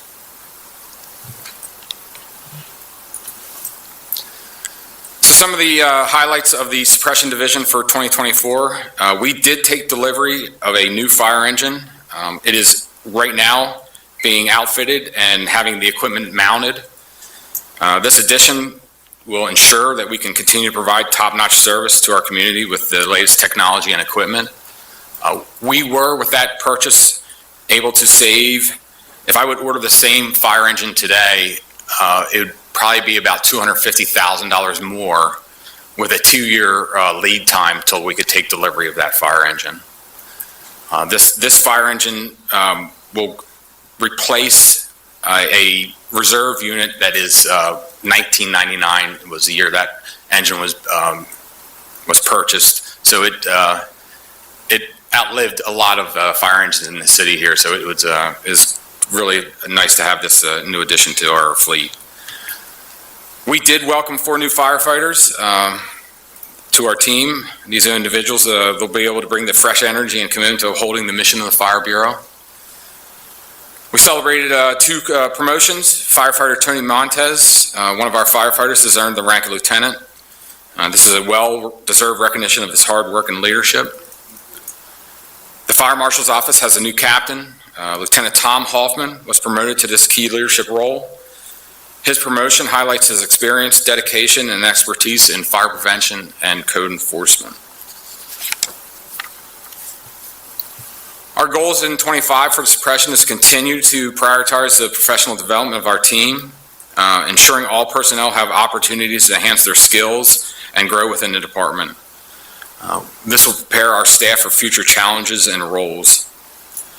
We will conduct our yearly promotional testing to fill open officer positions. This will ensure that qualified, well-trained individuals will step into these leadership roles. In 24, the Fire Bureau held one of the first live fire training at the Lancaster County Burn Building, which is located at the Peckway Lane facility.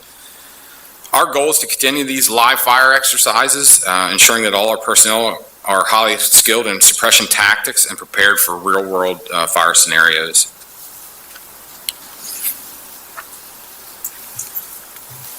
So some of the highlights in our operations training and emergency management, we did in June partnered with the Police Bureau and held a first ever first responder summer camp. This initiative gave middle school age students from the School District of Lancaster an inside look at what it means to serve as a first responder here in the city. We're hoping that doing this will inspire the next generation of public safety professionals.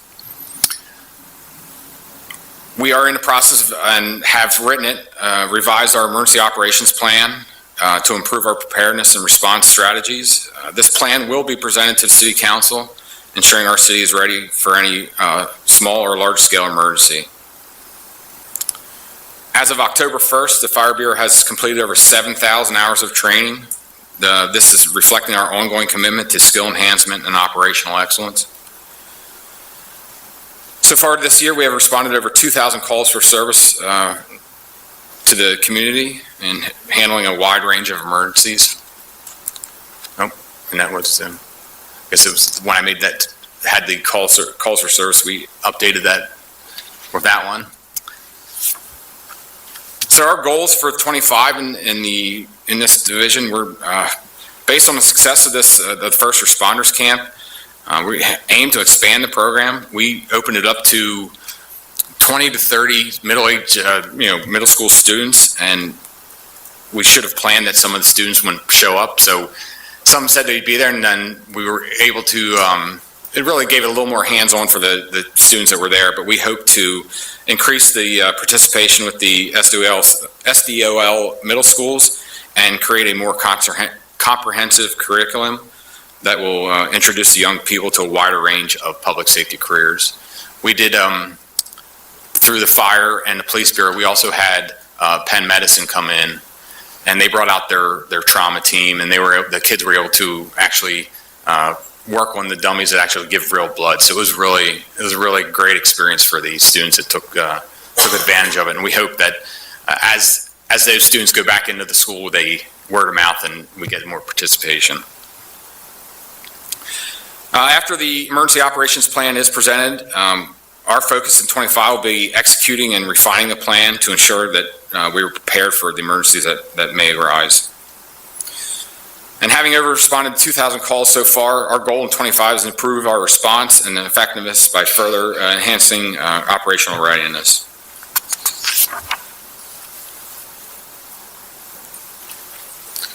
So in our administrative division, we did fully implemented the PowerTime staffing software.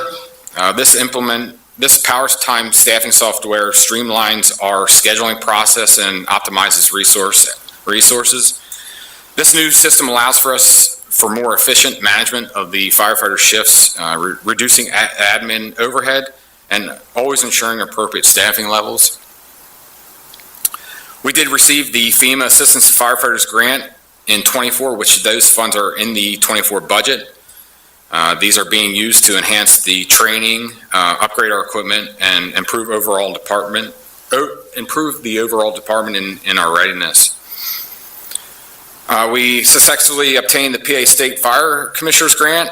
This funding was used for operations, safety initiatives, and supporting the firefighters.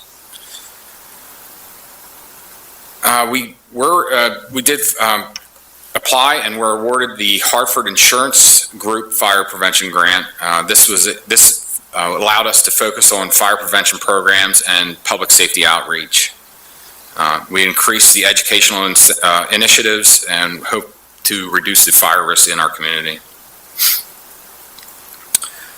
We did go on board 10.1 with the Compliance Engine software. The Compliance Engine is used to improve fire inspection and compliance tracking process. This software ensures that all fire safety systems in our local businesses and buildings are regularly inspected and meet code requirements, enhancing the community safety and prevention efforts. So what this software does, as the alarm techs or sprinkler companies send their techs out to service the equipment that's in our community, they upload the report to the software, and that alerts us. We get a dashboard alert. So every day we can log on and see what inspections are done and what deficiencies may exist. And then with that, we can send our fire marshals out there to ensure that they are meeting the code requirements.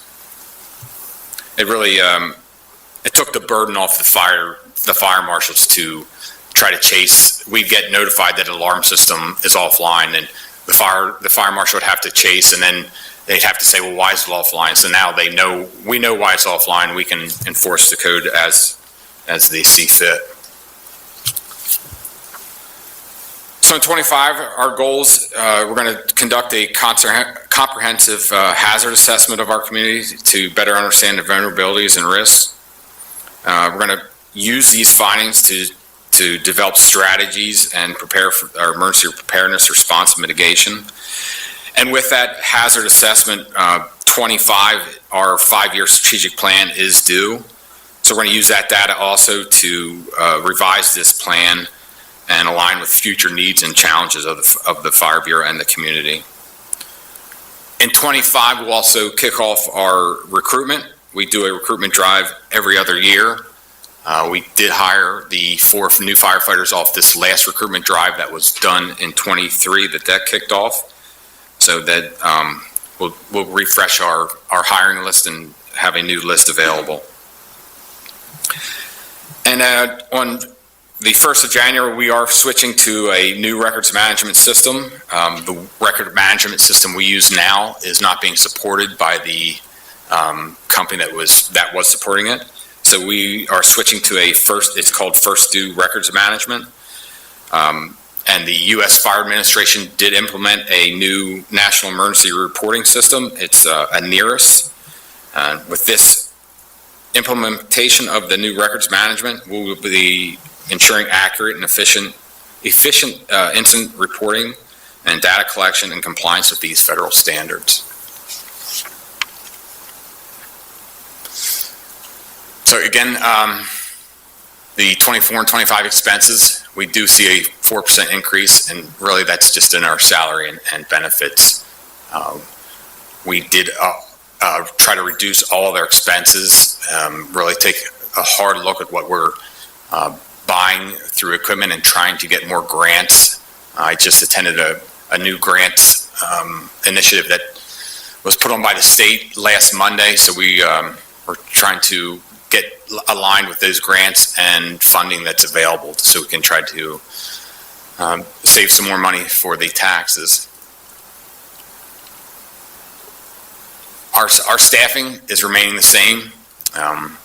Right now, we're going to take down a half of a employee, which is in our permitting department. She is off long term, and we're hoping that with this we can share across the permitting clerks so they can be cross-trained. If our permit clerk is off, the next permit clerk can step in and do the work that's requested as people come into the office.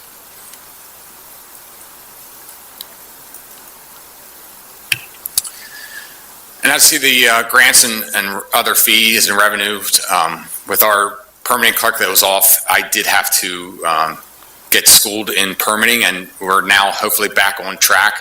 I just sent out the November permitting fees. So our fee was a little low in the beginning of the year, but it should be coming back up.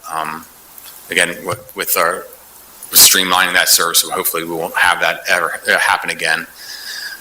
So we are applying for the AFG grant. We will wait until that's announced. We try to follow what the federal government, what they're prioritizing for when they announce the grants. So we will follow those priorities and apply for what we feel we need in the Fire Bureau.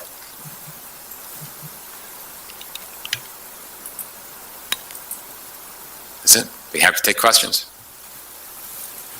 Thank you, Chief Hutchison. I'd like to open it up to council for any question or comments. Councilor Diaz.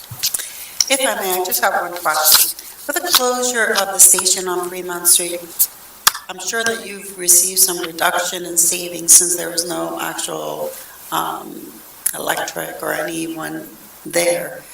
Can you give me an idea of what the department has saved? I don't know on the electric or the utilities. That falls under a different bureau that is on the DPW. They pay all the electric and utilities of each of the city facilities. But in general, has it saved any money?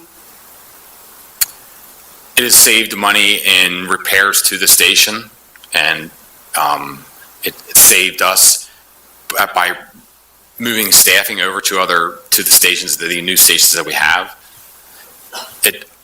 In repairs and costs, I can't answer that. That falls under facilities. Okay, thank you. Councilor, thank you, Chief, for the presentation. Just a quick question. I know at the beginning of the year when we had met, we had just briefly talked about the department's ISO rating.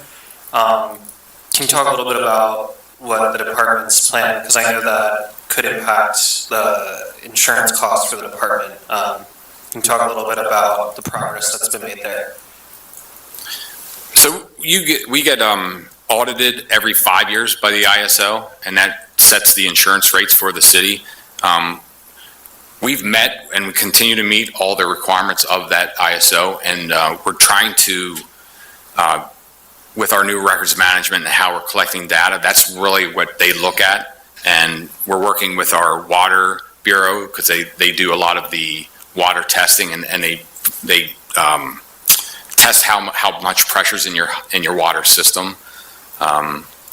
We continue to track our response times and how our resources are allocated and where our apparatus are responding to and what incidents they're seeing. And we really do have for our size department, we really do have one of the best ISO ratings that we could achieve without really upgrading infrastructure.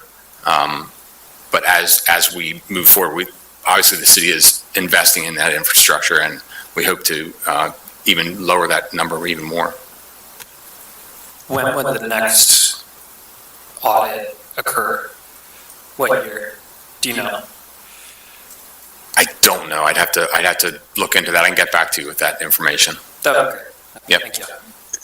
But our ISO rating has not changed. It has not changed. Nope. I just wanted to underscore that. The points have going down, but it has not gone down enough to bring you to the next. It's a 1, 2, 3, 4, 5 system. So we're in that range, and it's come down in that 1 or the 3 range, but it hasn't gone down far enough to go to an ISO 2. Council President? Good morning, Chief. Good morning. You mentioned the number of calls for service. Yes. They increased since the time you submitted the Yes. slide. Has that overall been, and this can be anecdotal, I don't need an exact number, an increase, a decrease, or about the same number of calls for service over last year? Really, it's, since COVID, we saw a decrease during COVID times. Of course, nobody's going anywhere, but since COVID and people have coming back, we've seen an increase. But historically, we can track the last 10 years where we stay about the same.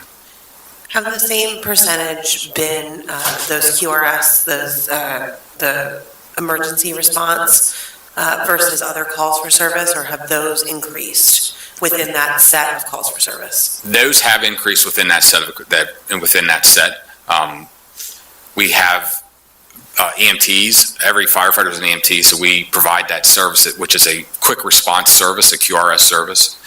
It gives us, we have firefighters that are available to respond, so we respond to these major medical emergencies, whether it be your cardiac arrest or your major traumas, that falls, injuries from violent acts. But yes, they have increased. Thank you. Yep. Councilor Calix? Thank you, Councilor Arroyo. Thank you, Chief Hutchinson, for the presentation.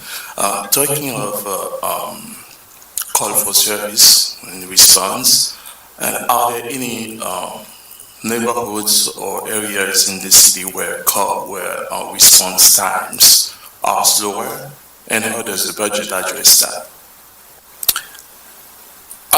Really, we've maintained our response times historically as much as we can go back through. Your slower response times are going to be your annexes, where your Park Cities, your Browning Roads, but we're still meeting the NFPA standard on those response times.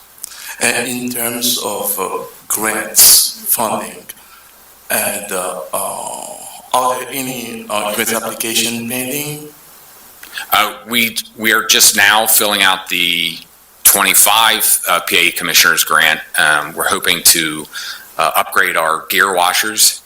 Every time we respond to any kind of calls for service and get any kind of contamination on the gears, we try to get those cleaned up. Those sets of gears upwards of 5,000 per set. So we have gear washers now, but they are over 30 years old. So we're hoping with the technology and right now we can wash 1 set or 2 sets of outer parts of the gear, and then you got to take that out, and then you got to put the inner part of the gear in. So it's a whole process. And through other grant fundings, we've got gear dryers already, And if we would be awarded the new gear dryers, we can wash 5 sets at a time, everything together, put it on the gear dryers, and it'd be back in service within probably 5 hours. And how will the new hire impact the budget for upcoming years? I'm sorry? How will the new hired firefighters impact the budget for the upcoming year? We'll maintain what we're budgeted for, and what it would allow for is our daily staffing to be maintained. So we're not holding people like we were back when we were down 22, 24 firefighters in early 2020, 2021, and 2022. Thank you, Chief. Yep. Thank you, Councilor Wade. Any further questions or comments from council?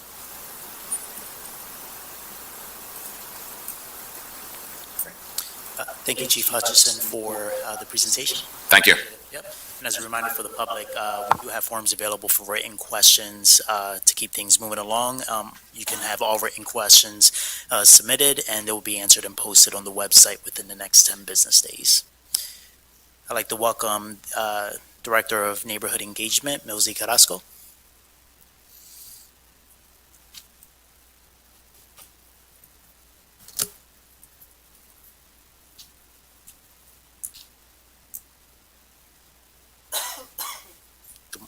Good morning.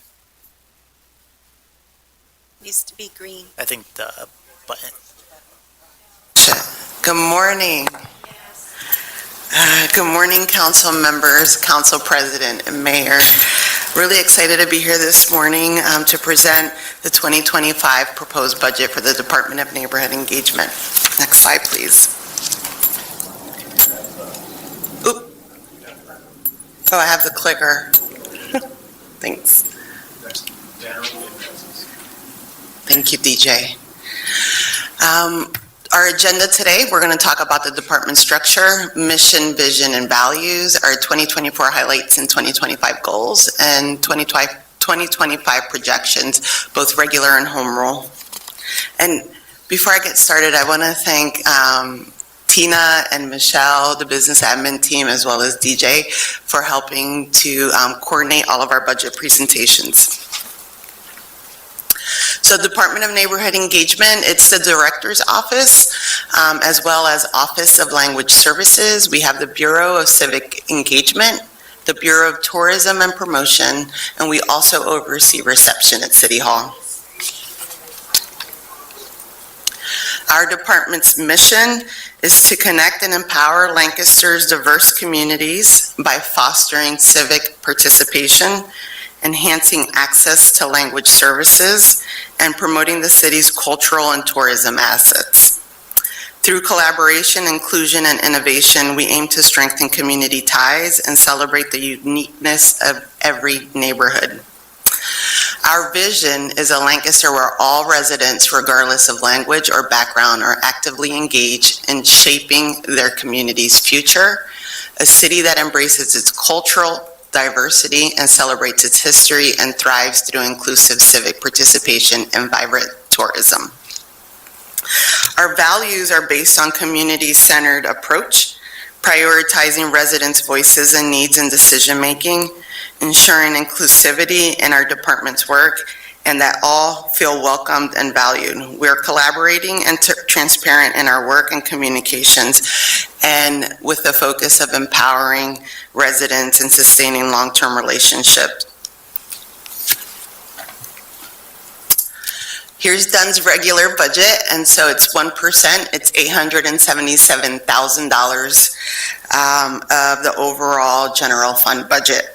And though we have a very small part in the budget, we also play a key role in building civic connections and working with all of our departments. And I'm going to talk a little bit more about the regular budget and the home rule budget when we go through the financials. Our home rule budget, and I'll go back real fast. Our regular budget, as you can see, it's $877,000. Our home rule budget increases. Still, it's 1% of the overall general budget. And the increase is whether we're going to staff a position or not with the home rule budget. So we'll talk a little bit more about that once we review financials. So some of the highlights for the Bureau of Civic Engagement, we launched with a very small staff. We had some folks that were in leave this past year, but we were able still to launch 20 Love Your Block grants. We had 56 Neighborhood Leaders Academy, and the sessions for Neighborhood Leaders Academy is from fall to fall. So some of those fell between 2023 and 2024. Our Engage Lancaster platform, we have over 3,000 individuals that have registered, and I just pulled the numbers actually yesterday. We have in the past 30 days almost 1,700 people that have engaged through either comments or, voting on any of our Engage Lancaster projects. We also manage Fix It for the city, which is a non-emergency request system that we have. So far, from January till October, we have 2,700 Fix It requests that have come in. And these are requests that could be related to a pothole, a trash, it could be related to housing or a street light that's out. And our average our average is 3 days and on average for us to close a request, which is really extraordinary. Overall, within our department, we've engaged with individuals in the community 5,700 times. And this number does not include the engagement numbers from specific projects or plans that are happening across departments. We're still calculating those, and that report, our engagement report, will be out at the end of the year. Our goals in 2025 is to continue to build on Love Your Block and leverage Love Your Block applications to be aligned with project initiatives. So for example, we have parks that our Parks and Recs plan. We have public art. So we're trying to align our Love Your Block grants in alignment with some of our city initiatives. Our goal is to have 7,500 or 75 neighborhood leaders graduate, and we kicked off this year really exciting. This past week, we were at JP McCaskey. We had 90 students in the class, which was really exciting. The mayor came and joined us. The school principals were there. We had former JP NLA students also participate. So we're really excited. So far, we have about 30 applications that have come in. And so the JP Neighborhood Leaders Academy class will kick off in November. We would like to increase engagement on Engage Lancaster and have more folks register. We're looking at a 15 to 20%. And so that's really just communicating out that we have Engage Lancaster and we want folks to register for that. And we're looking at Fix It expansion to other city operations. We're talking about what does it look like to expand to our water systems as well, so that if customers have issues, they can report those issues onto Fix It. Currently, they cannot do that. And one of the things that I'm excited about, I just shared, we just actually finalized this plan. In 2025, starting in January, we're going to host lunch and learns for staff. We just held a lunch and learn related to the tourism master plan. We had about 56 staff join. And so we're looking to host language access trainings, ongoing language access trainings, engagement, how to de-escalate, how to engage in the community for staff. Fix It, we have a lot of staff that are new to the city, so we want to make sure that folks understand the technology that we have, and there's continuous training as well. Building blocks and Engage Lancaster. We're also working, the Bureau of Civic Engagement is working with public safety, both fire and police, on developing a CERT program, which is a Citizen Emergency Response Team. And so we're starting to dive into that.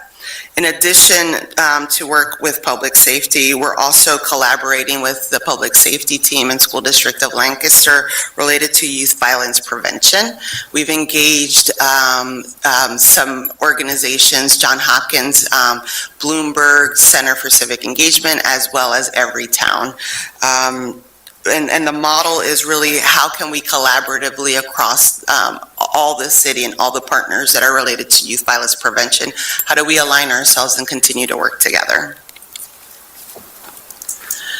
For the Bureau of Tourism, there's so much that's happening there as well. We are in the final stages of finalizing our tourism master plan. We received almost 3,000 responses to our first survey. We had an additional second survey for City of Lancaster merchants, and we just released a third survey for visitors that are coming to the city. What are your experiences like? We've held 2 validation meetings, 2 merchant meetings, and 7 focus groups to ensure that folks that were underrepresented in the survey results, that we were directly speaking with them. Our Lancaster Office of Promotions team is doing an extraordinary job. They held 27 special events, and that continues to grow with the activation of Bins and Yule. 9 community movie nights, 7 First Fridays. We have the Loop Trolley as well. It's been received really well. Music Fridays it now ends here in October, but we've had a really great presence at our Music Fridays, and we continue to host Red Rose Run, Celebrate Lancaster. Our holidays that's coming up, so we're really busy on planning for our holidays events. Hispanic Heritage Month, and new this year was Juneteenth. I also want to share on our permit side, our team of 1 person has processed 261 permits. 52 of them were special events, and that is a lot of work. So special events goes through, actually, the permit process goes through all of our departments, DPW, Public Safety, Health, everyone's involved. We had 21 block parties. We had 154 Penn Square permits, and so those are folks that are pop-ups that are happening in Penn Square. And we also had 34 permits for Bins and Yule Plaza for a total of 261 permits. Our goals in 2025 is really the implementation of the Tourism Master Plan. We're looking at the Welcome Center renovations and rebrand, re-engaging the Lancaster Office of Promotion Advisory Board as well.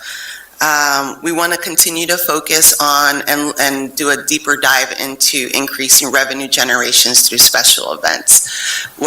We're generating revenues through vendor applications, and so we want to continue to look at what are ways that we can increase those revenues. And on our promotion side is developing a destination marketing campaign. I did actually skip over 2 of the highlights, so I just want to go back to the highlights. We did receive a preliminary approval at the local level for CRIS funding of $1.6 million for the Welcome Center renovations. It's now at the state level, and we should be receiving a response in December. Our promotions team is small and mighty, and the social media growth has been really great. We're up 9%. Our total audience on average is around 40,000 individuals that are looking at our social media presence, what we're putting out, what's happening here in the city of Lancaster. Our impressions are about almost 4 million impressions. It's up 44%. And we have about 43 interactions across platforms. So people are actually engaging with what we're posting, which is up 33%. And when we pull these numbers, our Carly Patterson, as well as thank you, DJ, for your support in our promotions, we were really excited to see these increases. Our Office of Language Services, and Zaira has joined during Welcoming Week and gave a presentation on language access, so I'm just going to review some of her highlights. 300 total requests from January to October. We still haven't finished the year. 50 internal documents. We had 6 ASL hosted events, so we're really making sure that our special events that are out in the public are accessible to all. Our Proprio One language line continues to increase with community planning and economic development being our #1 department utilization. And we continue to engage 30 partners that are focused on immigrant and refugee resettlement here in the city. Our goals in language access is to continue, as I shared, training for staff. We're looking at assessing our language access tools now in January to make sure that we have the most effective tools for staff. And we continue to elevate the service-oriented culture in service and making sure that everyone has accessibility to the services here in the city.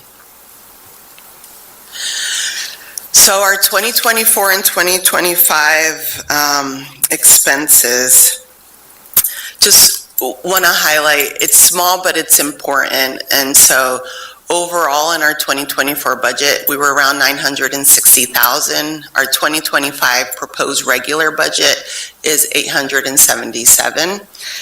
And what we're looking at, what we decreased for our regular budget was around professional services. Some of those fees under professional services was paying for our technology.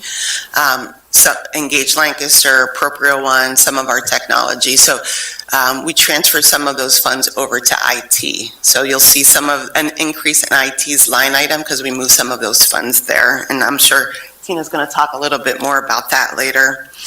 And as well as staffing. So in our regular budget, we will not be filling a programs manager position. So let's see here. And real fast, that's the difference from the $877,000 to the $985 is professional services and a staff member. So here are in our staffing, on our regular budget, our total would be 9 full-time staff, 2 part-time staff. With the home role budget, it would go up to 11, so we would fill that programs manager position. And then we would take the travel consultant that's currently a part-time person to a full-time person. And the reason for that is the operations at the Welcome Center is 60 hours a week. We are limited with part-time staff. They cannot work over 19 hours. And so it's always a challenge making sure that we have the staffing to support the operations that we have there. And so that would be one of the things that we're looking for with the home role budget.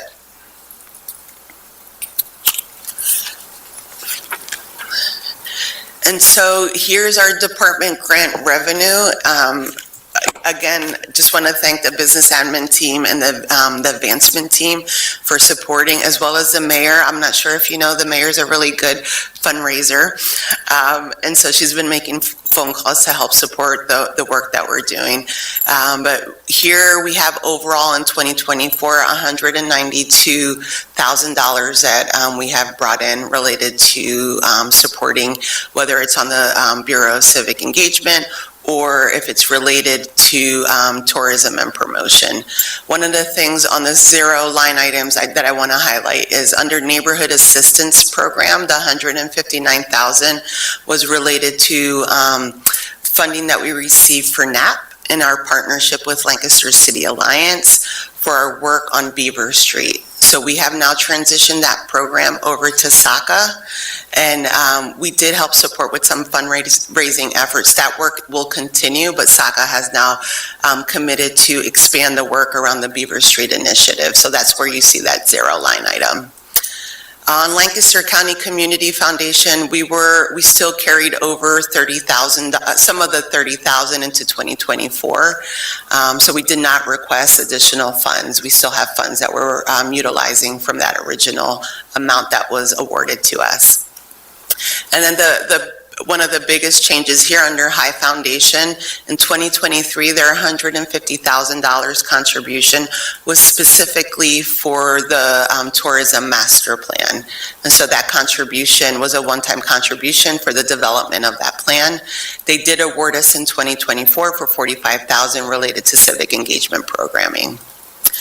And one other thing, I believe under the DCED marketing, which is legislative dollars. Mayor, I believe, and Tina, that we did receive notification that we will receive additional funding. Yes, we have confirmation of $125,000 for 2024, but that's a verbal confirmation. We're waiting for the actual award, so we opted to leave it at zero, but it won't be. So $25,000. Yes. And this is really to implement the tourism master plan, which you'll be hearing a lot more about in the coming months as that is finalized. Thank you. So we're hoping for that 2024 total grant awards will increase by $125,000. So our total expenses, I think new to this year is actually highlighting special events and the dollars that are raised through special events and the expenses there. So this is overall the budget for our special events. The majority of these dollars are fundraised. Again, with lots of work from so many different team members in the city. Our 2024 budget of $305,000, you'll see the difference for our 2025 with a regular budget of $271,000, and that's really specific. We receive pilot dollars from Penn Medicine, as well as some dollars from Penn Square Partners, and so if the home rule budget does not move forward, we will not be receiving those allocations, and that's really the difference that you're seeing there. So with our home rule budget, we would still be able to keep some of those funds. And as you know, we have finished the development of bins and Mule Plaza, and so there's a lot of activation that has to happen there. And you've also noticed with the numbers that I shared from our special events, they've increased dramatically. So we want to continue to activate, but we also have to make sure that we have the funding to continue to activate.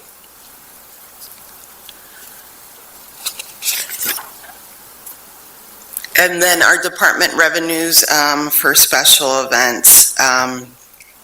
Sponsorships overall is in 2025, regular budget, it's 243. Our event revenue is, we're budgeting for 30,000.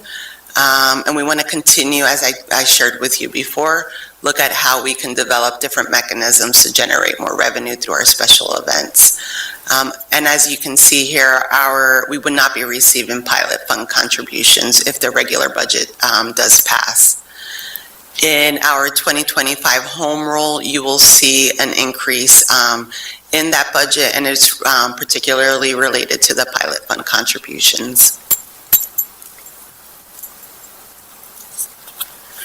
And that is all that I have for you. Thank you, and any questions?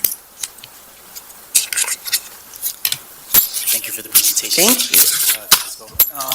Question, just kind of looking at the grants that, on the grant slide, what are some opportunities that you see for your department in fundraising in that space? It seems like there's been a little bit of gap over the past year, but I know your department's not slowing down anytime soon. So what opportunities do you see for improvements in that space? Yeah, thank you. Yes, it did slow down. We had some, as I mentioned to you before, we had a very small team. We had some folks that were on leave. I do see an opportunity now that we're back on track with some of our engagement programming. There's opportunities. Lancaster County Community Foundation has released, as you know, a series of grants. Re-engaging with our national partners too. There's funding opportunities that are there. CNCS, which is our AmeriCorps Vista program, they did fund us $35,000. They are on some federal budget constraints, but they are looking at releasing some additional funds. So one of the things that I didn't share with you was with our Vista program, they actually put us on hold on how many Vistas we can hire, and so they've now released that. So we are now permitted to hire 2 AmeriCorps Vistas, so they're providing funding for that.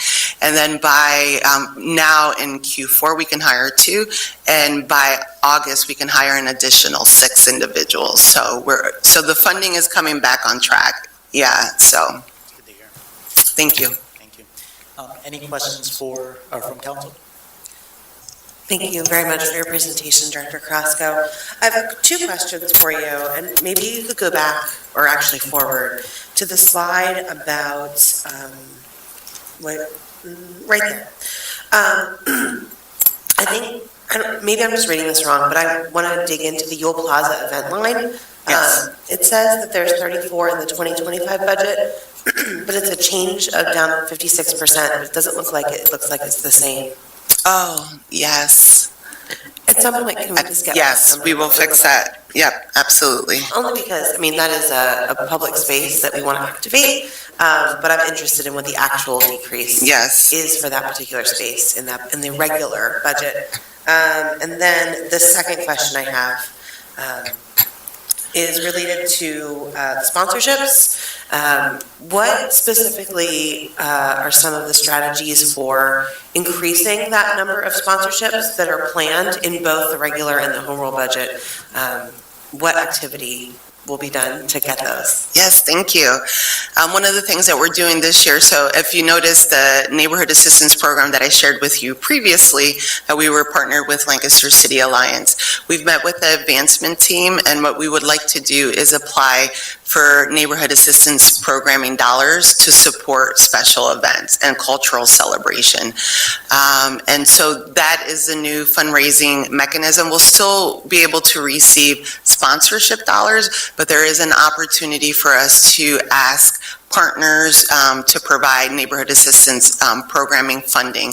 And so that's actually the new model that we're looking at for 2025. Which provides those businesses tax credits. And so that is and the tax credits with Governor Shapiro's budget have increased from, I believe, 75% to 90%. Yes. So we are going to utilize the Are you NAP going to talk about it? program to secure sponsorships, and in exchange for their support, they would then receive those tax credits. So it's like EITC, but for neighborhood assistance Yes. program. Yes. And I would just underscore, and again, I'm going to hear a lot more about this with the tourism master plan, but we are really trying to align all of the efforts through our special events and the Bureau of Tourism and Promotions around economic development for small businesses in the city of Lancaster. In the past, there's been a bit of a disconnect between our special events, and Milsey and her team have been working to make sure that we have more local vendors, local to the city vendors, who are having opportunities to benefit from our promotions in the city of Lancaster and special events. Thank you. One last question, and you might not have it in front of you now, but can you detail how many positions or portions of positions are covered by grant funds or sponsorship funds within your department?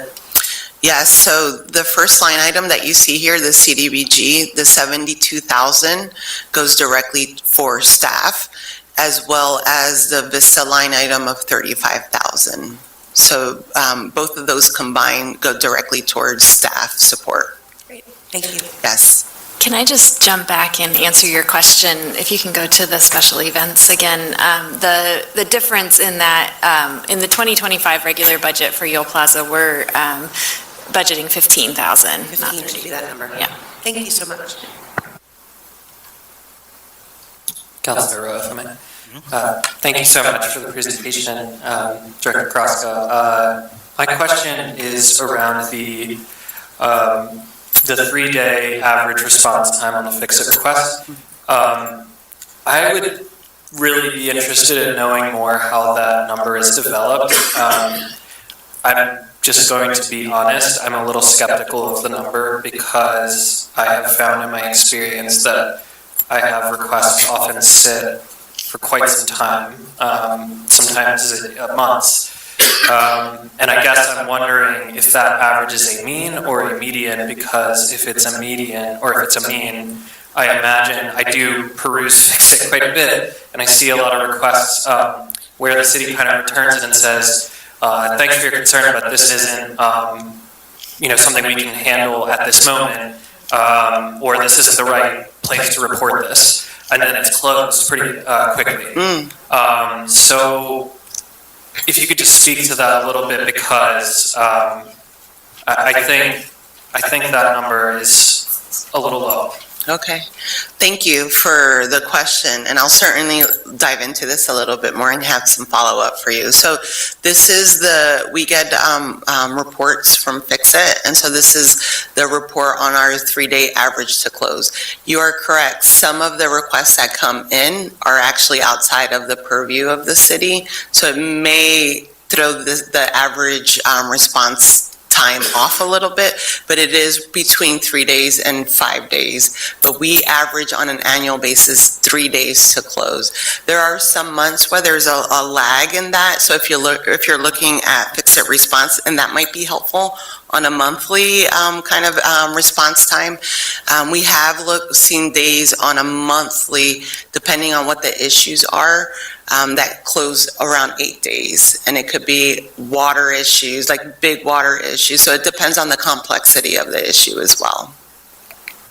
Thank you. Yeah, thank you.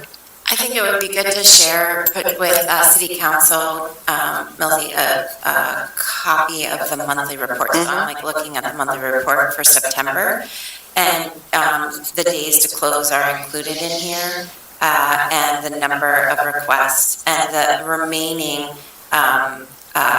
issues that are open. And so some of them are more complicated. It does take us longer, for example, to deal with abandoned and hazardous vehicles, for example, than it does for us to fill a pothole. But we can share that as a monthly snapshot for you, and we can have further conversation. That would be great. And does that report, you're saying that's like a comprehensive report of what has come through Fix-It in that month? I'll just show you on my phone, but Yes. that's basically what the report will look like, and we'll make sure we get that out to council. But yeah. That would be great. Thank you. We'll make sure to add you to the distribution list. Thank you. Yes, thank you. Councilor Please. Thank you, Councilor Arroyo. Thank you, Director Carrasco, for the presentation. And could you tell us what has been the response from the community regarding the programs of the department? And how does that feedback affect your budget for 2025? Yes, so I'm going to go back to last year. Like staffing last year, we were short on staffing with folks that were on leave. With staffing coming back, we're really looking at moving the programming back. And now that we attended, as I just shared, we were at School District of Lancaster at the high school, McCaskey East. There was 90 students that volunteered to show up at the event. We continue to receive requests for Love Your Block funding. And so we are actually changing the Love Your Block funding on an annual basis. It launches on Valentine's Day, February 14th, Love Your Block. And so throughout the year, we continue to receive requests from community members on Love Your Block grants as well. So overall, I would say our programs are well received, they're well attended, they're sought out, during different grant periods. We continuously have requests from community members. And I'm sorry, what was the second part of your question? How does that feedback impact your budget for 2025? Sure. So a lot of our program, the program dollars, the operation dollars are grant funded. So if we go back to the slide, let me show you.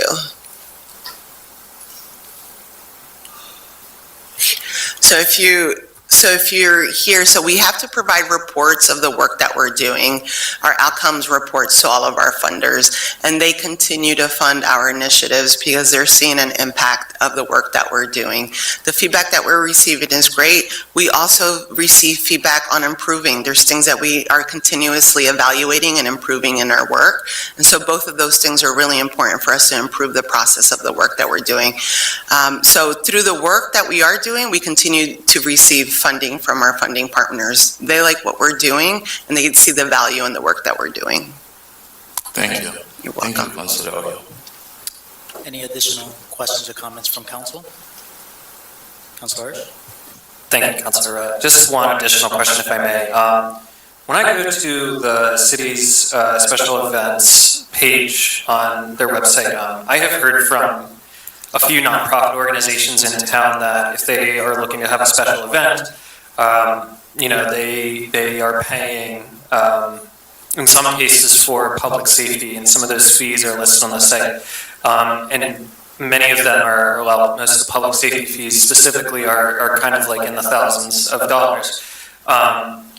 So I guess my question is that revenue going into the police budget or the neighborhood engagement budget? And I guess I'd just like to make the comment, if there's any way that, those fees can somehow be covered, because I know for a lot of nonprofit organizations that want to have special events in the city, this is a hardship, because their budgets are slim.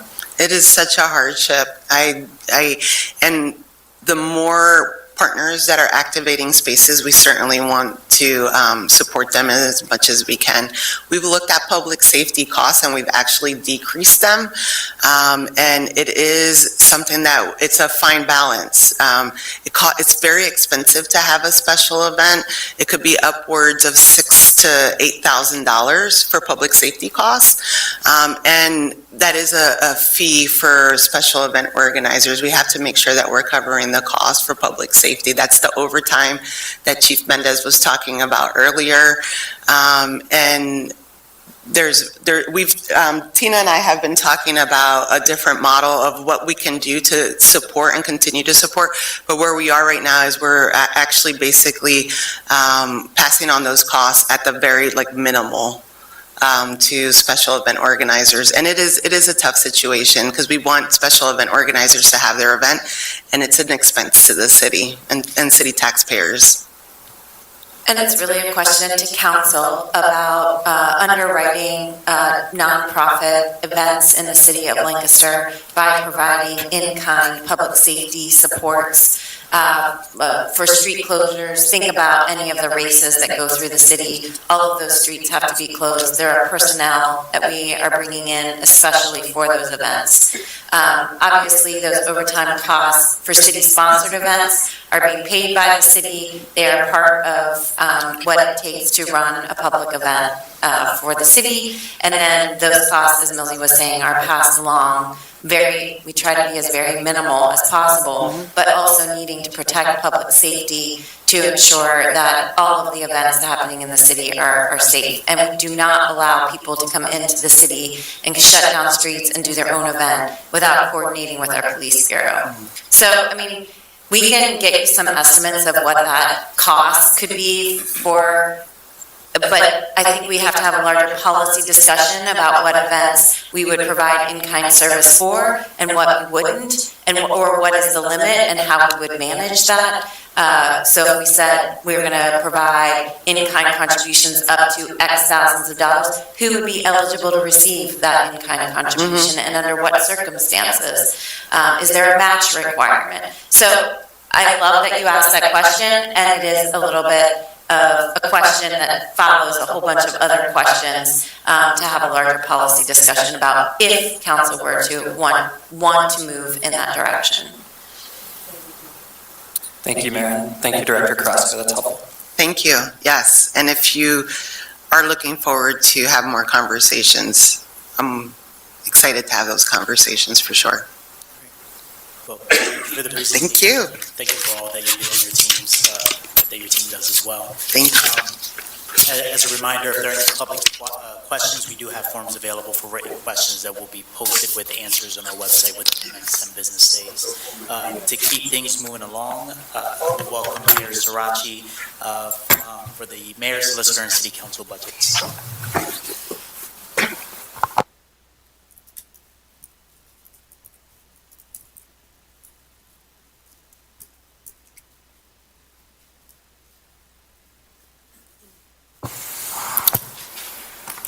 Councilor Arroyo, you mentioned city council budget. I don't actually have a slide about that, but I'll just quickly run through. There aren't significant changes to the city council budget. The salaries of city council members are included.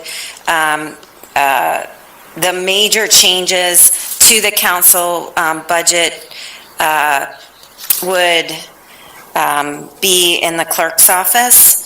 And there are some modest increases that are proposed that relate to primarily the ordinance codification, which is the largest change. Obviously, if the home rule budget passes, there would be an elimination of the treasurer position, which is included in your budget briefing.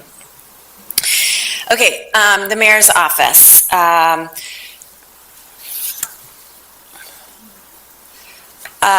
You've heard me talk about the vision of building a stronger, more equitable Lancaster block by block with our 4 strategic priorities. Our regular budget, the regular budget that's being presented is 1% of the city budget at $800,000. There are slight increases in the home rule budget, which I will discuss as I move through. For the mayor's office, obviously home rule has been a major focus of mine over the last year.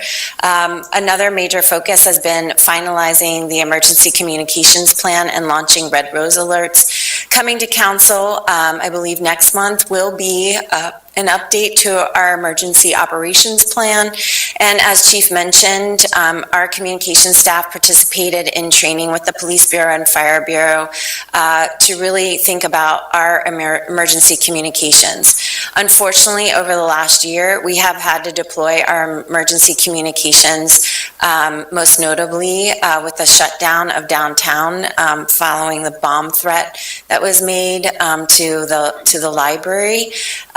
That was a full day of communications efforts in partnership with police and our emergency operations coordinator, which is Deputy Chief DeLong in the Fire Bureau. As I look ahead to 2025, I'll be talking a lot about our utility affordability and advocacy, and I'll be speaking to you all about this, but I referenced it in my budget address.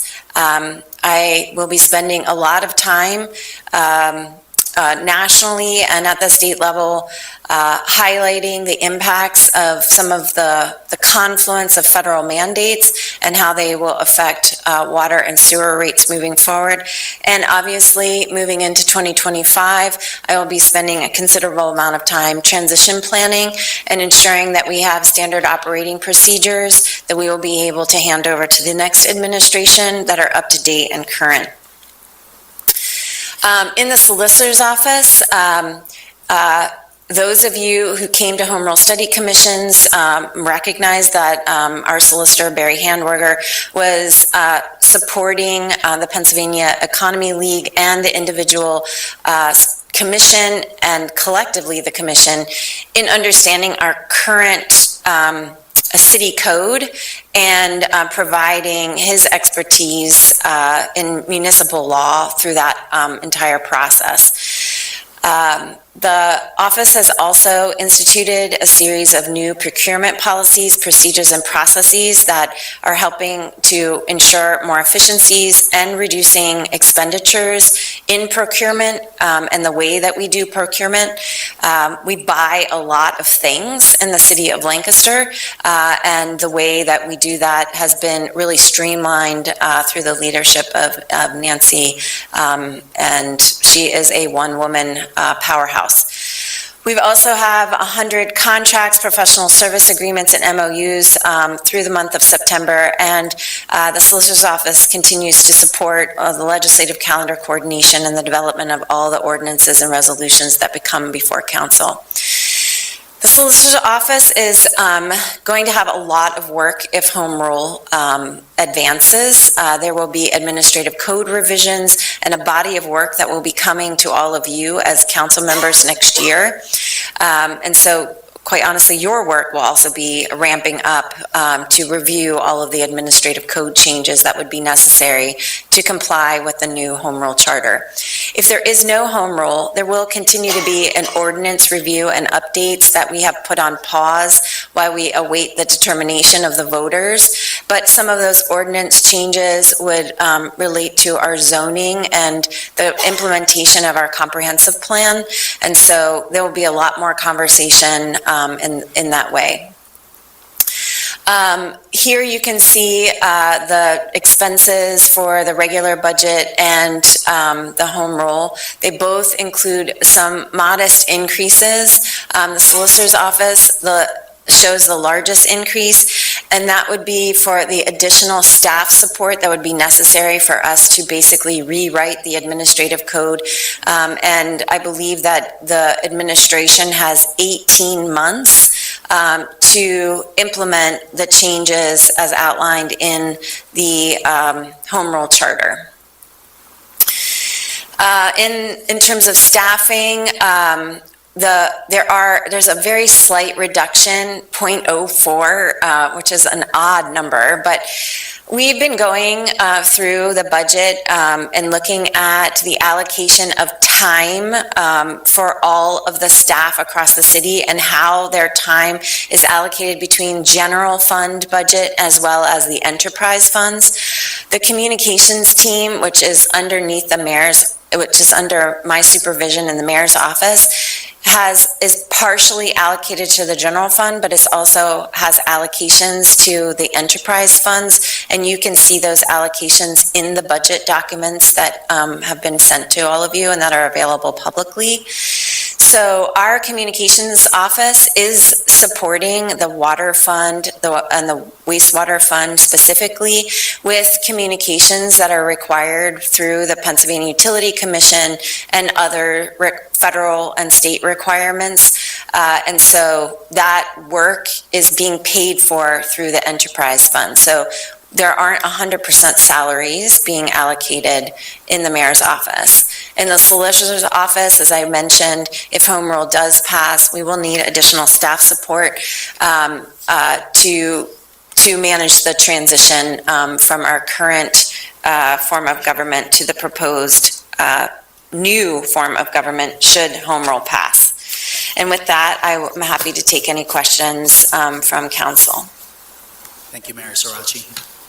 Open up the floor to council for any questions or comments.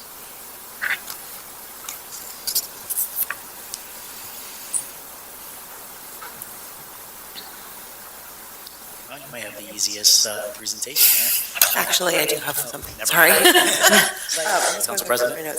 Can you just talk a little bit more about the Home Rule scenario, the work to about around codes, and what would that mean? What would that look like over the next 12 months? This is a great question, President Bakay. And I'm going to give you a very 30,000-foot view. But currently, our code is dictated by the state. And there are opportunities to change certain things as we bring the rules home, which is essentially what Home Rule is. And we would methodically go through the E-code, which has multiple sections, articles that you can view, the public can view on our website, and make sure that each of those ordinances and the laws in which we function under now have some additional opportunities for change. Some of that is the framework for those changes are specified in the Home Rule Charter. Some of it is much more, what's the word I'm looking for? It is much more specific, and it opens the opportunity. And so one example that I would give is the way in which the state requires us to dispose of public property is very restricted. Under Home Rule, there are potential changes that we could make to that process, and this would be a conversation that we would have with council for how we want to do that. So there's very granular changes, that's the word I was looking for, granular changes that can be made in our administrative code that obviously don't rise to the level of being included in the city's constitution, but for which there are opportunities that we can explore together through a council process in which we would be bringing to council at each committee meeting a section of the code discussing what the existing code is, what the potential future code is, receiving feedback from you and the public, and then making those changes, and then bringing that back to council for ratification through a vote. So it's going to be quite a lot of work. We are going to need more hands on deck to be able to support that and to provide council and the city clerk with support through that process. And it is required by law that we complete that process in 18 months. Thank you for that. Follow up on that. Thank you, Mayor, for the presentation. Just, so with that administrative code, like I'm assuming that includes like zoning code, for example? Yeah, and I should just say, as we've been chatting through all of the home rule process, there are portions of the state law that are fixed and can be unchanged. The municipal planning code, our building code continues to be set. Nothing related to employment contracts or employment law.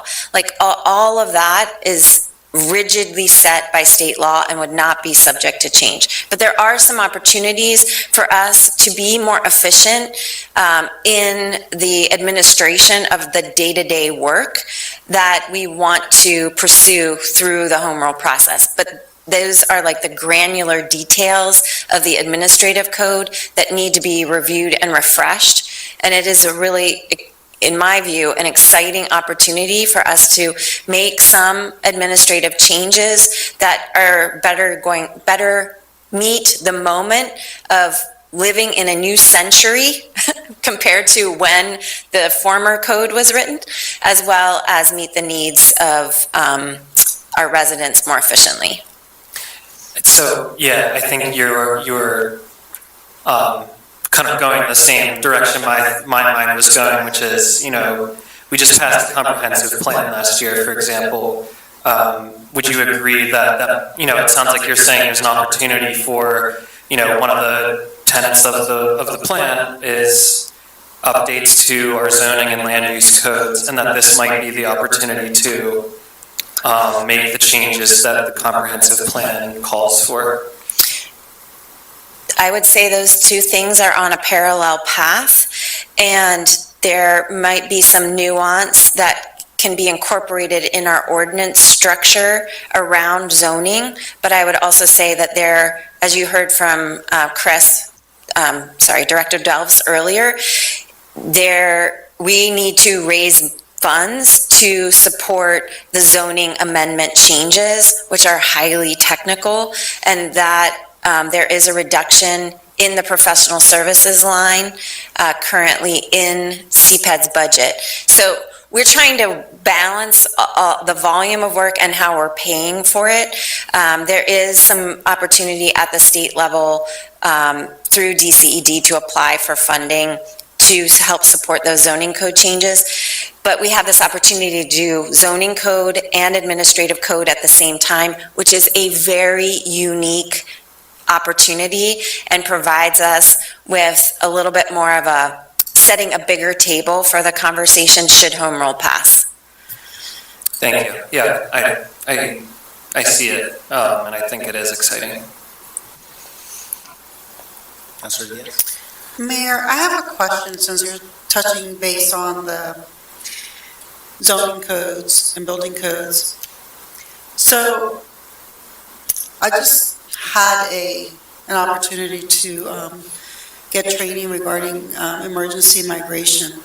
And many times we have issues, whether it's flooding or some type of issue which would affect the infrastructure of someone's home. So looking at their home owner insurance, is this something that, because I know they're not updated, and sometimes it does not comply to what the resident has received as coverage for their home. So are there going to be updated codes that is also going to be educating our community to have the exact amount of homeowner insurance so they're not left with, sorry, you're going to have to take care of it yourself, because they don't know about the actual codes, the zoning codes or any building codes?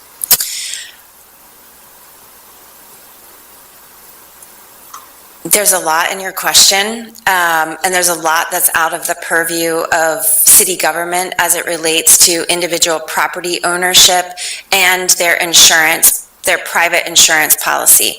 I think what you're asking is from an emergency management perspective, which is our responsibility. How are we helping residents become more aware of the potential risks to their property?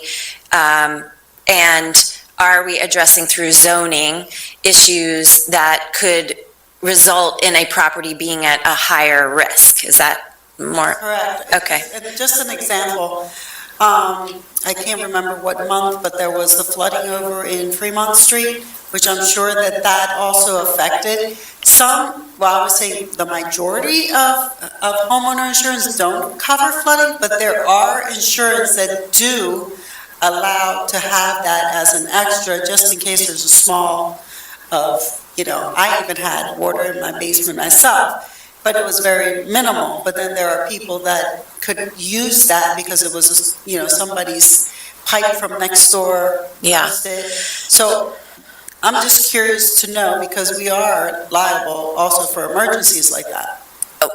To a limited extent. So if there's something related to the city system that causes flooding in someone's home, then yes, we are liable. If it is a natural disaster, then the city, of course, is not liable, nor could we possibly be responsible for all of the private property in the city.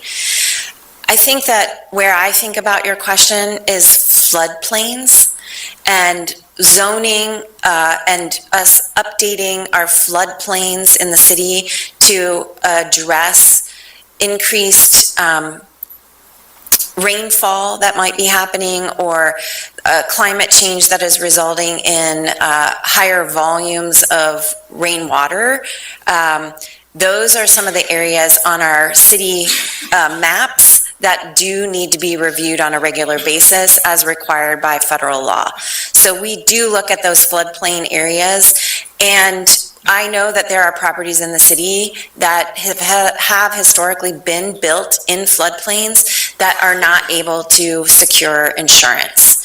And that is a high risk for those property owners, but that is a private matter. However, I think that we continue to look at, are there ways that we can, where there's federal funding for relocation, but we don't meet those, we're not the highest risk. Those are more coastal areas and other areas in the country where FEMA is providing resources to families directly to relocate them out of floodplains because they can no longer be sustained as habitable properties. Thank you. Any further questions from council? A little bit ahead of time, any public comment as it pertains to the mayor's office and solicitor's budget?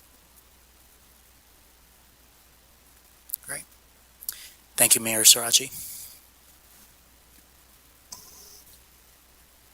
Great, we're running a little bit ahead of time, so with that, I will pause this hearing and break for lunch. We will reconvene.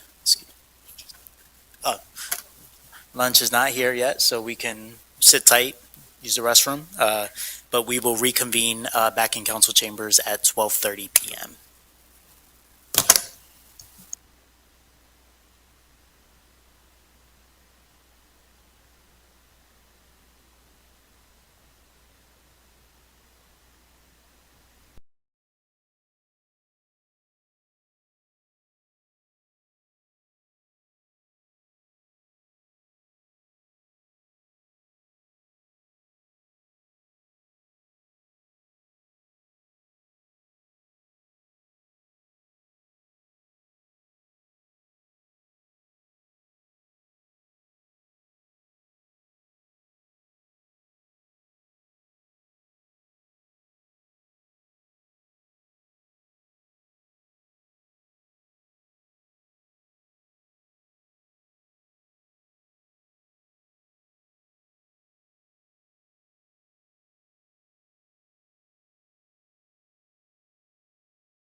right, we'll resume the budget hearing, and with that, I will welcome Director Tina Campbell. Thank you. Good afternoon. I'm going to skip the agenda. You've been seeing this from everyone, so you're aware of the order of things. So the Department of Administrative Services consists of 4 bureaus, the Accounting and Finance Bureau, the Bureau of Treasury, Human Resources, and Data and Information Technology.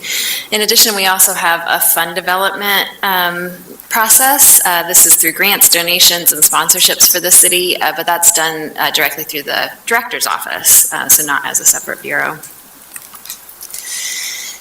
The Department of Administrative Services serves both internal and external customers. We provide operational support for all city staff, and we also serve as the customer service center for our revenue collection, which includes all utility payments and tax payments.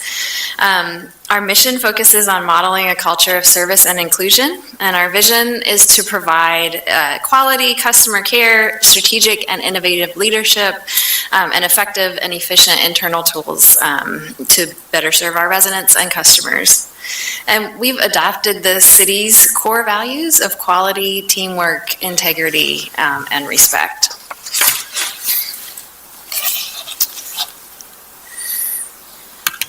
The operations of admin services, and I say operations because we really function, we have 2 different sort of parts of the budget, of the general fund budget that I'll talk about. So this is the operations piece, really looking at the 4 bureaus that I just described in the director's office. We'll talk about the supporting expenses a little bit later as well.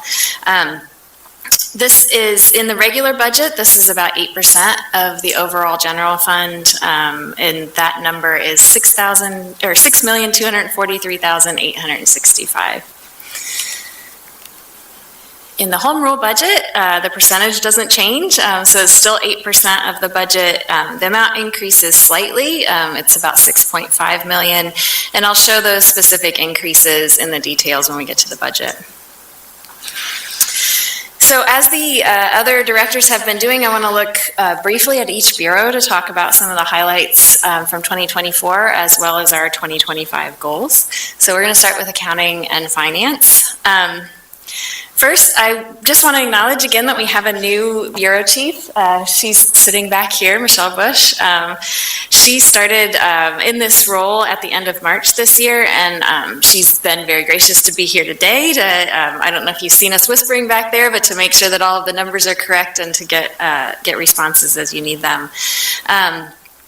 And I, just to kind of feed into this, as our first highlight, I wanted to add that we created 2 budgets this year, because that's not an easy feat for any accounting team. Michelle jumped into this, as soon as she moved into this role, and we have been learning together since neither of us have actually been through a full budget cycle before. So it has been a shout out to her and her team, because it's been a lot of work to get to this point.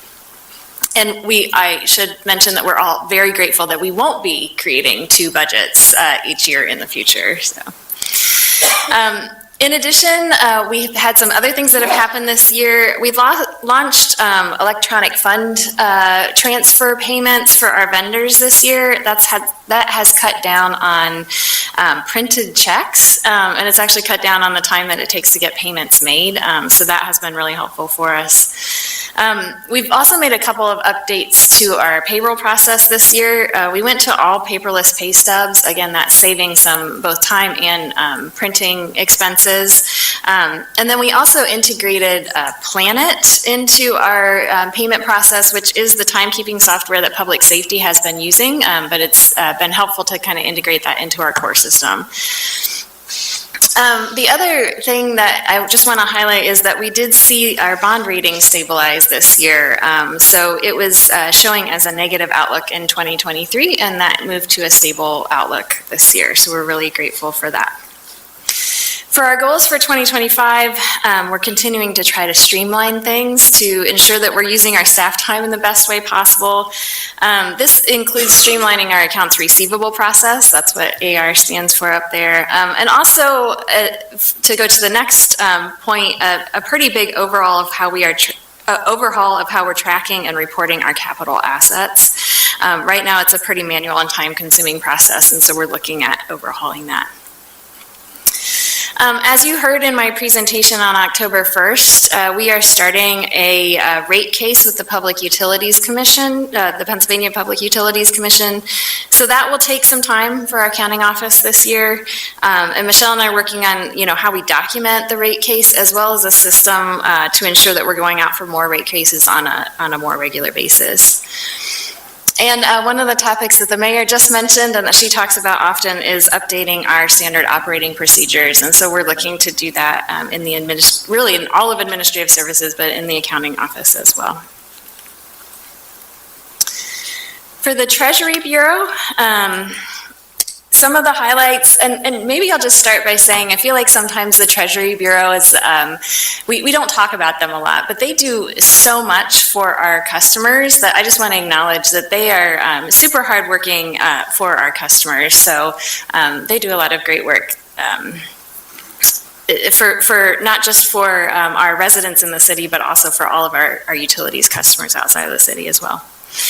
So some highlights from Treasury this year. One of the things is that we have initiated an EFT lockbox. And so this isn't a physical box. Those of you that are in banking might know this, but it's a digital filing system that actually turns physical checks into a digital format so that the bank can send us basically one file rather than manually inputting all of those physical checks. So this is a process that they actually started late last year and have been working to get live, and it just went live about 2 months ago, and it's saving processing about 300 checks manually each day. So it's been a huge source of efficiency for us for the past couple months, which has been really great. Just last week, another thing happened. So we're upgrading our system. We've been working on upgrading our system so now customers can pay by phone without talking to a customer service rep. And so this service is actually at no cost to the customer. So if you dial a customer service number, it'll take you directly to, or it'll give you a prompt to pay by phone. And that, I believe they were still working on this function when I talked to them on Friday, but I believe that can happen anytime, regardless of whether the office is actually open or not. We also upgraded our phone system to a queue system, and that ensures that customer reps can actually have a log for when calls are coming through. So they're able to more quickly respond.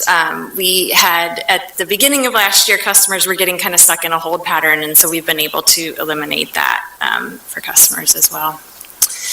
In addition, our Treasury Bureau chief received her tax representation certification, which is a state certification, and that's been very helpful for her and for the team. And we did do some work on kind of reclassifying job descriptions and really just ensuring that staff were compensated fairly.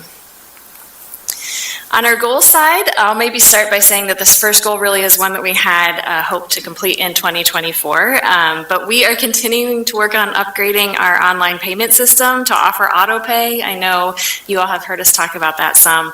I won't go into a lot of details, but we have run into some pretty significant complications with our vendor, more than we ever anticipated with that. We had very much hoped to have it online by now. So we're continuing to work with our vendor, but we're also starting to explore how we can kind of work still with the same vendor, but kind of around the process to get these auto pays up and going. In addition to that upgrade, we're looking for some, other opportunities such as like a chat option on our website to be able to talk to customer service. Also exploring some kiosk payment options, which is more of a broader exploration throughout the city, not just for Treasury. And then as part of the Public Utilities Commission rate case process, we're looking to update some of our utility tariffs. They have not been updated or reviewed in some time, and so that will be a process for us this year.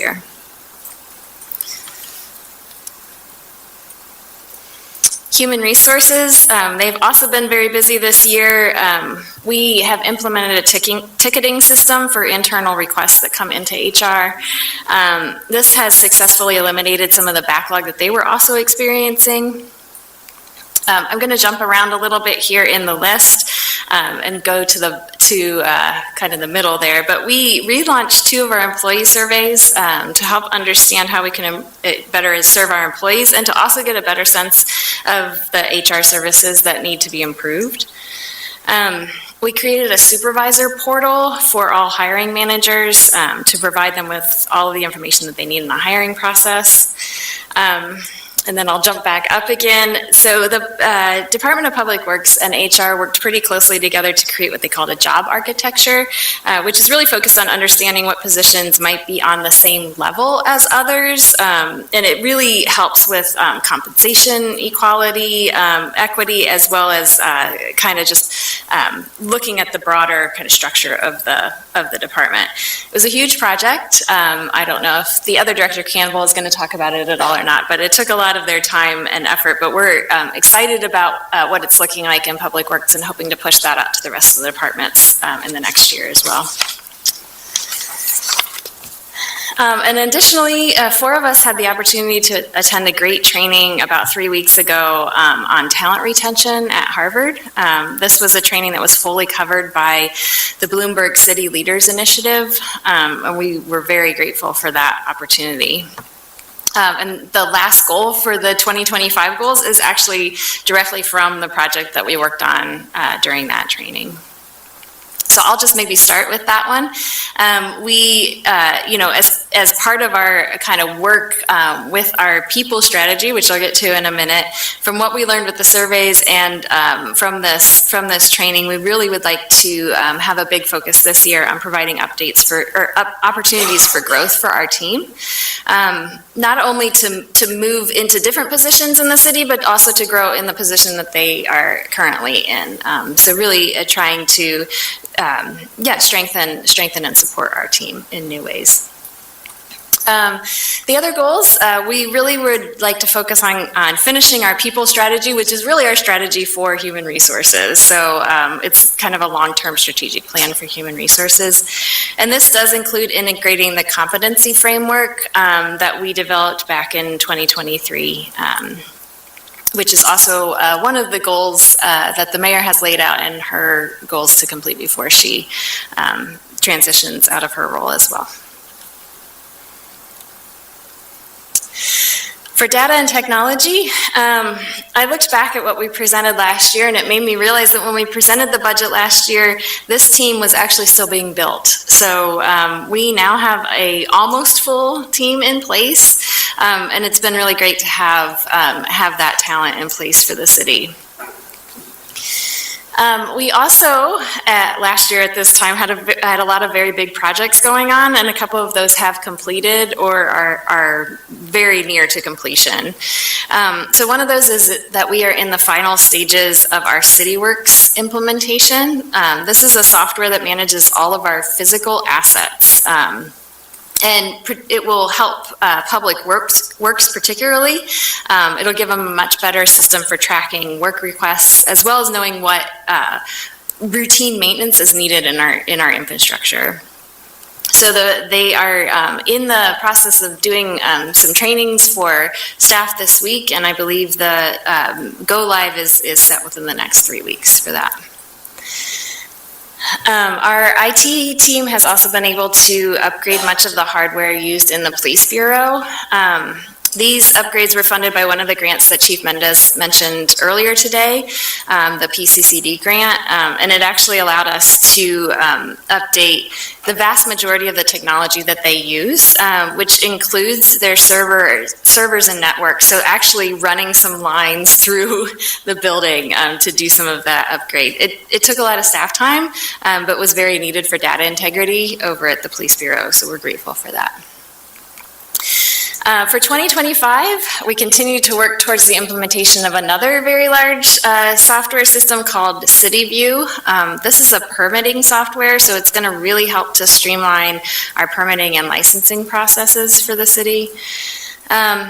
And then we're also focused on, again, a couple of goals that the mayor has set before she ends her term, creating a good framework for determining when to purchase technology and what to purchase. That's the technology governance framework that you see there. And we're also trying to focus on doing a much better job of using data as a tool. So really looking at performance measurement processes and key performance indicators for all areas of work. And then finally, we've established a lease schedule to ensure that all of our, mainly computers, laptops, and PCs are functioning as needed for staff. So we are moving to a lease process rather than an outright purchase of hardware. It's cheaper to do that, but it also helps to ensure that the computers will be upgraded in a timely fashion. So we've actually started to implement that a little more slowly this fall, but we're going to more fully launch it in 2025. And then just a few quick highlights from the fund development and administration too. Millsy mentioned some of these already, and I know you've seen some of the grants this morning as well. But we do have two people on this team, and they do an enormous amount of work to ensure that we're getting as much grant and donation funding as possible. So currently with this team, they're managing about $45.5 million in grants. There are about $11.6 million additionally that's been requested, like it's submitted and we're just pending, we're just awaiting news on those. We received about $15.6 million in new grants this year.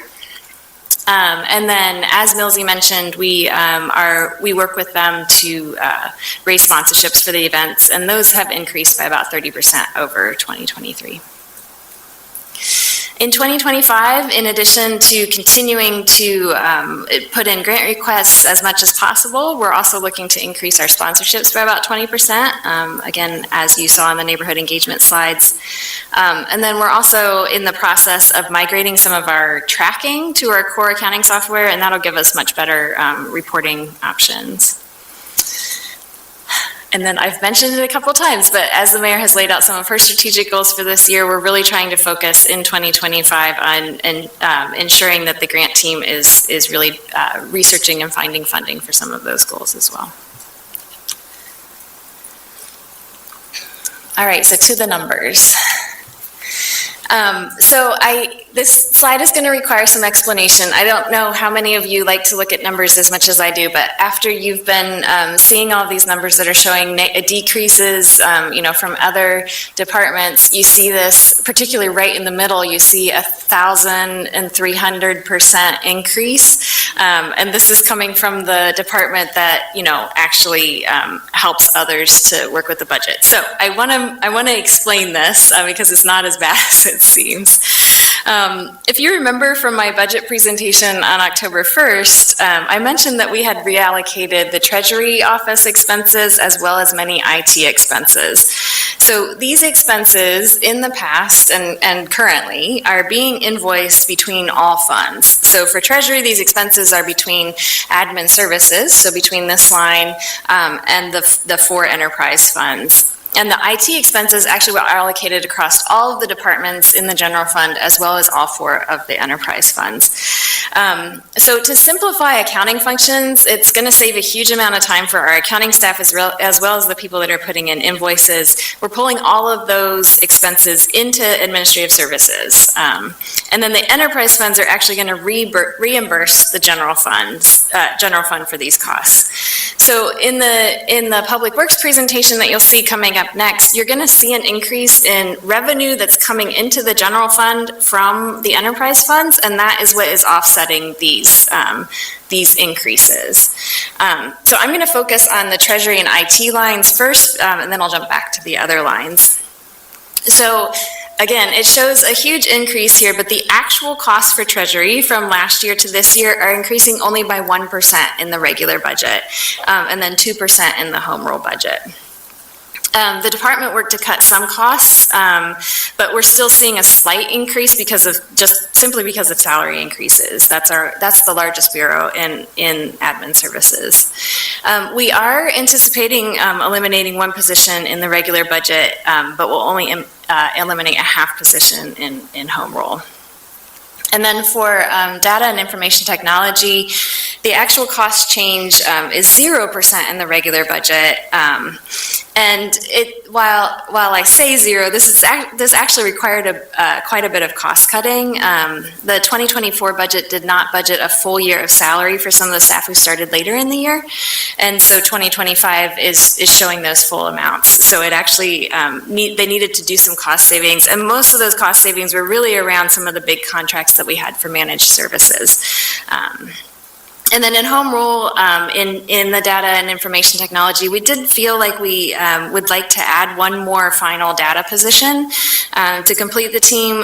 So that is included in the home rule budget, and that will increase the budget by about 5% over 2024.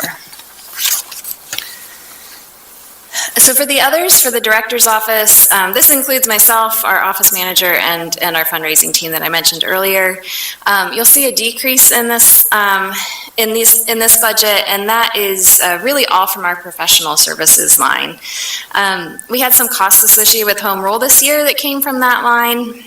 In the regular budget, obviously, we wouldn't need those costs, and the home rule budget we anticipate needing less than we did in 2024.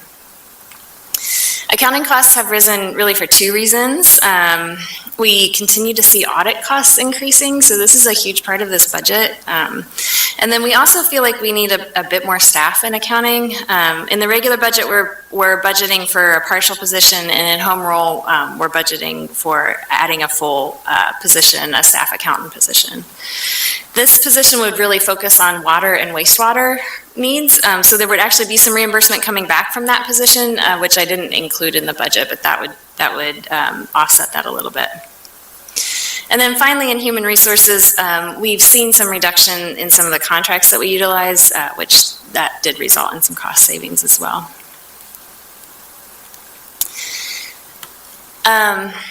I already talked about staffing changes in the last slide, so I won't spend a lot of time with this, but just a couple of comments. Again, you'll see that the majority of the Treasury staff was allocated to other departments, so that's why that's showing such a huge increase. We're not actually increasing those positions at all, and in fact, like I just mentioned, we are looking to eliminate a full position or a half position based on the budget.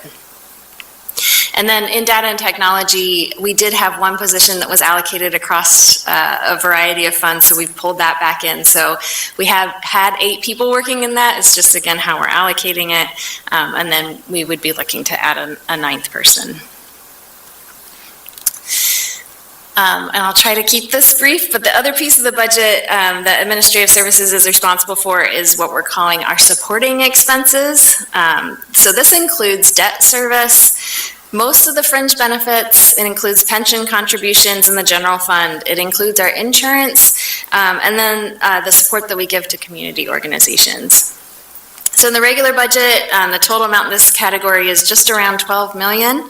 That's 16% of the general fund. And then in home rule, it doesn't change a whole lot. It's about $12.2 million, and it's about 17% of the budget.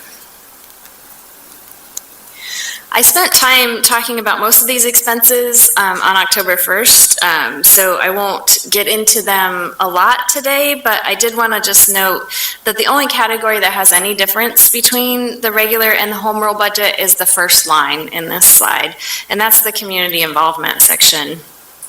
So, unfortunately, we don't have a lot of control over the rest of the costs in this slide, so you can see that those have increased. And again, I talked about those quite a bit on October 1st. But for the community involvement line, we did eliminate payments to a couple of community organizations in the regular budget, and that contributes to the decrease here. And we cut payments, but we didn't eliminate them in the home rule budget. And I think that's it. Thank you, Director Campbell. I'll open up the floor for any questions or comments from full council.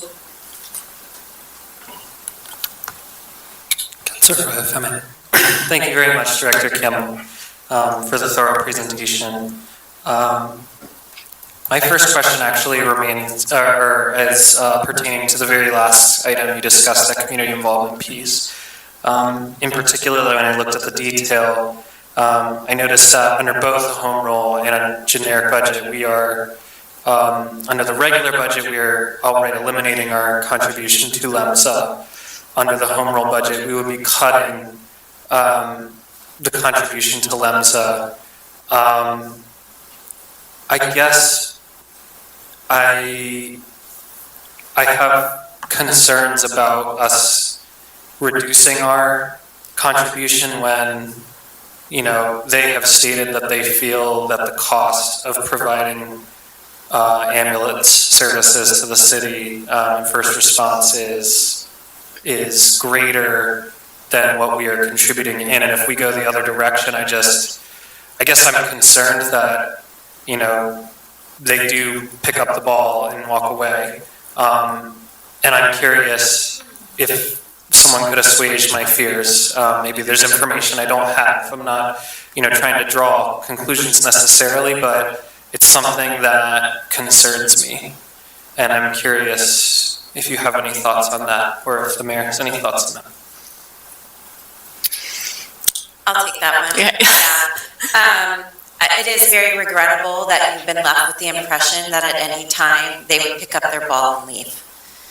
That is not a realistic option, and I have commitment from the operating entities that are responsible for LEMSA, which are Penn Medicine LGH, as well as a UPMC, who have control of the organization from the perspective of the bylaws and the leadership of the organization, that under no circumstances they would leave the city. I find that remarks that may have been made, and I was not at the meeting, where Mr. May, I think, presented to council the appeal to council, that he would have even implied that that was a possibility, is regrettable to me. I also note that I am on the board of LEMSA and am aware that emergency services ambulance services across the Commonwealth, and in fact the country, are facing very significant hurdles in terms of their funding and the funding model. And I would also just say that there are many community partners that do a lot of things for the city. I'm pleased that we are presenting a budget that includes a very optional contribution. It is not required by the city of Lancaster to contribute to LEMSA or really any of the other community partners, save the Rec Commission, which we have a contractual obligation to support and want to support, I believe. So I just want to alleviate those concerns and express again how regrettable it is that you were left with that impression. Thank you.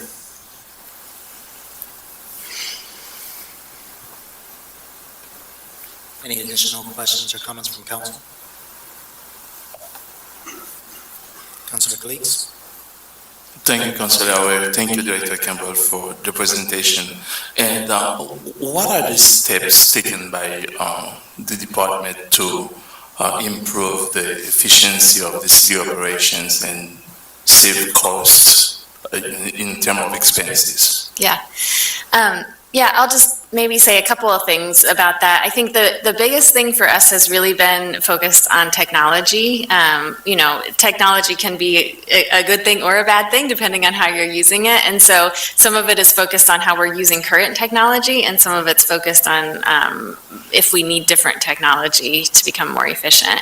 I think, you know, this lockbox as an example is actually a piece that I'm not going to say that it's directly related to looking at maybe the potential of eliminating a staff position in that, because it's not completely apples to apples, but that's a piece that is helpful for us when there's less kind of manual work in that, so. Thank you. Yeah. Thank you, Councilor Awe. Thank you, Councilor Gleeks. Director Campbell, I'm kind of curious about the grants and fundraising piece. We heard from neighborhood engagement that there were some grants that were down on that side of things, but on the highlights for 2024, it seemed like there was an increase. So can we connect the dots there as to some of the performance in that area? Yeah, we were actually just talking about this, how to describe these a bit better over lunch. So one of the things that I'll say is that the numbers that you saw, I'm not sure where they were, but the numbers that you saw in this are for the full city, and also include the enterprise fund. So it goes over all 5 funds. Grants are really, I'm going to describe this, and I know some of you know this well, but grants are really based on the project, right? And so some of the projects that, for example, neighborhood engagement was showing are one-time projects. A lot of that funding from 2023 was being used for the tourism master plan that it's a one-time thing. And so there's going to be ups and downs in the individual departments, but overall at the city, we're trying to continue to increase that, if that's helpful.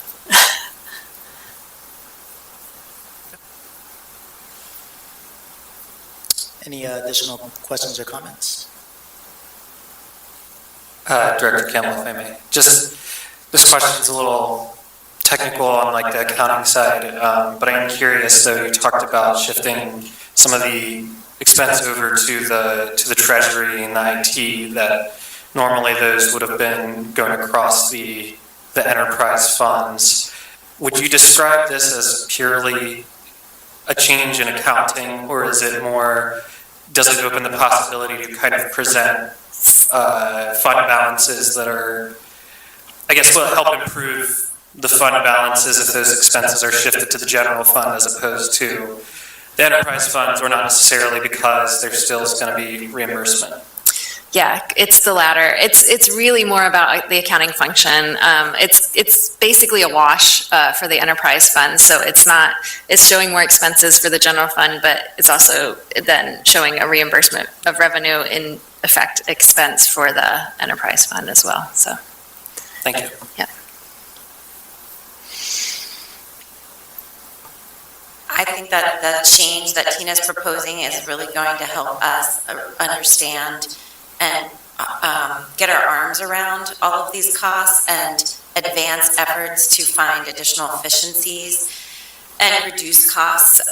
So I do believe that it is primarily an accounting function that we're doing this, but I think it's also a way for us to get our arms around what these costs are and what their allocations are in a different way. Because when they're allocated, especially the funds that are allocated across all of the departments and all of the enterprise funds, it's difficult to get a comprehensive look in the way that we want to.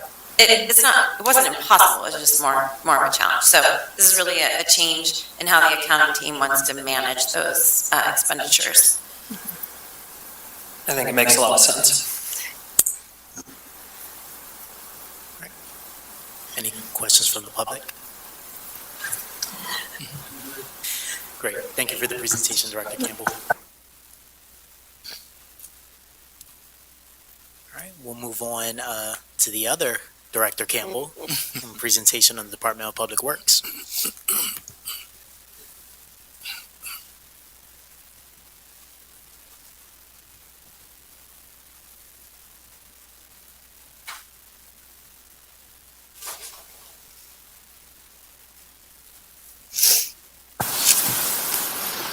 How is everyone this afternoon? I'm going to try to be as crisp and brief as I can practically be, knowing how verbose I can be, and trying to describe what's going on. So, good afternoon, and welcome to the DPW General Enterprise Fund's operating budgets. Today's presentation will focus on the operating budgets for DPW, the capital budget, its principles and concepts, and how it differs from the operating budgets will be presented to you on November 4th. And the actual capital budget will be presented to you at a special meeting of the council on November 14th. And Director Tina Campbell will say a few words about that after my overall presentation as well. I would like to thank the efforts of everyone on the DPW team who contributed to this budget, most notably the Division Chiefs Cindy McCormick, Christine Volke-Hilditch, who has joined us this afternoon, Matt Metzler, and Molly Dagger.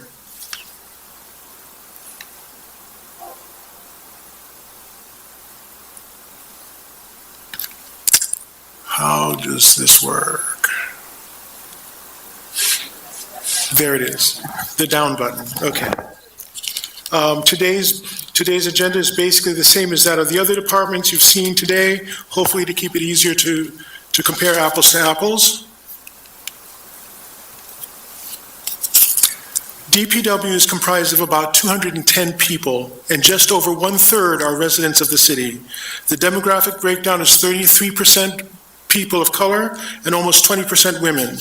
We continue to build upon the idea that DPW is not just one good job, but is one good career by continuing to promote from within where possible and allow flexibility of movement within the department.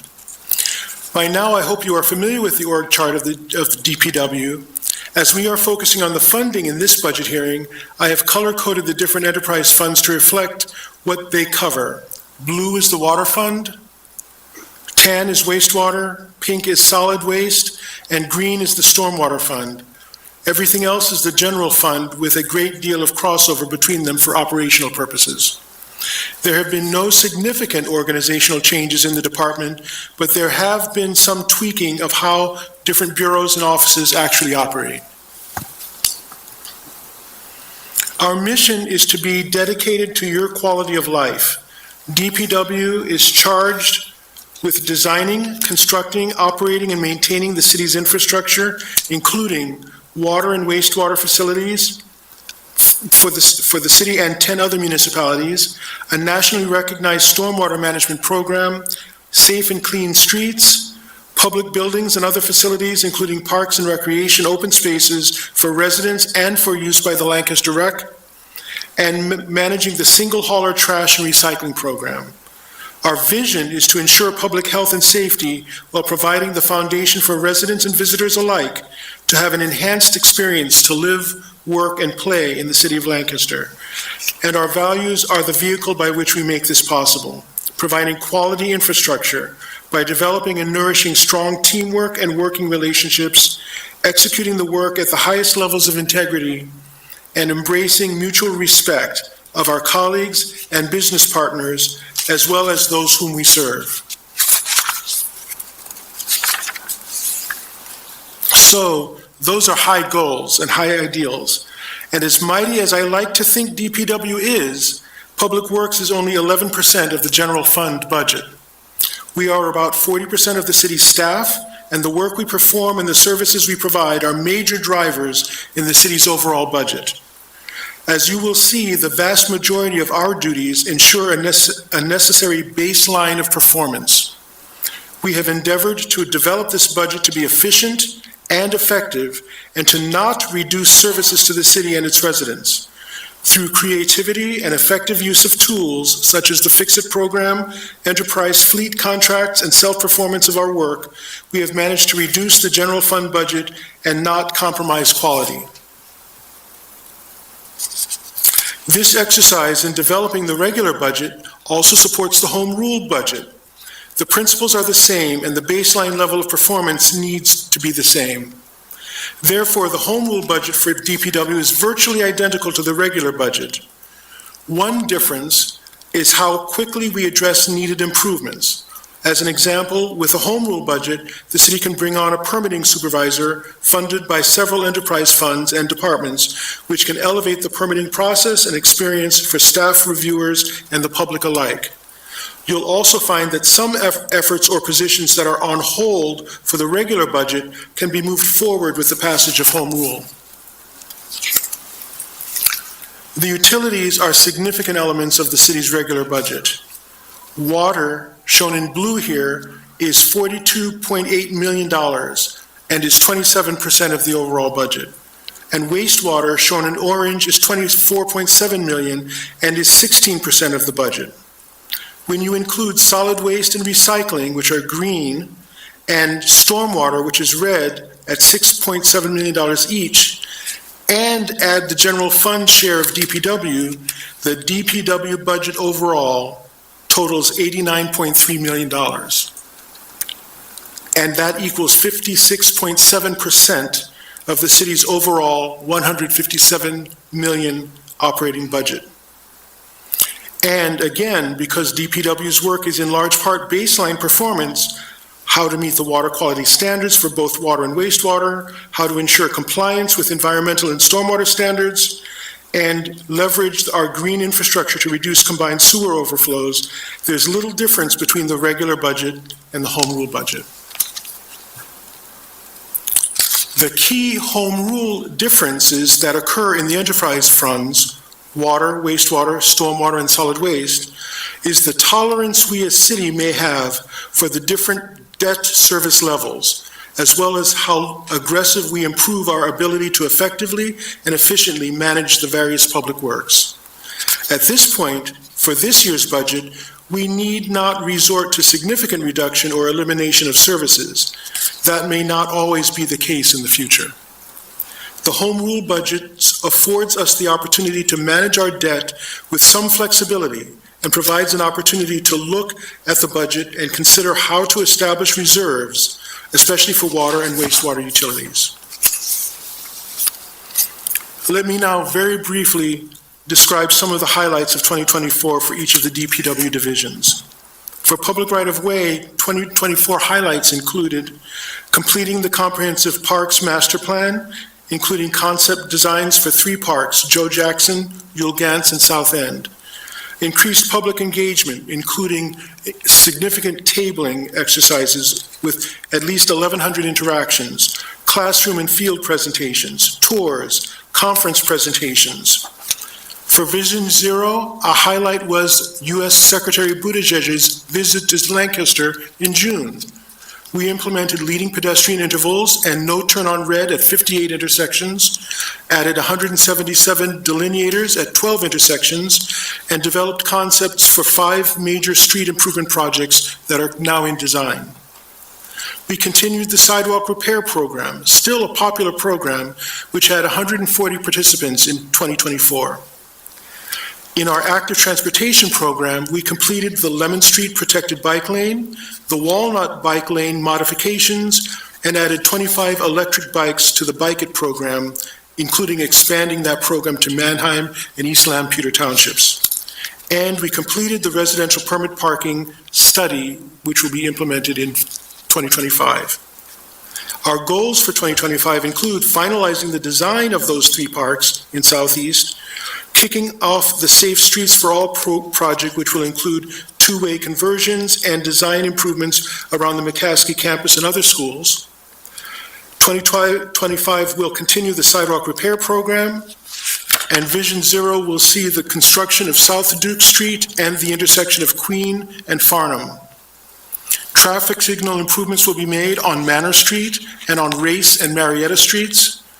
The active transportation program will complete design of both the Water Street Bike Boulevard and the Broad and Chesapeake bike lanes. And we will implement Phase 1 of the RPP recommendations as a pilot program, as well as complete the EV charging master plan.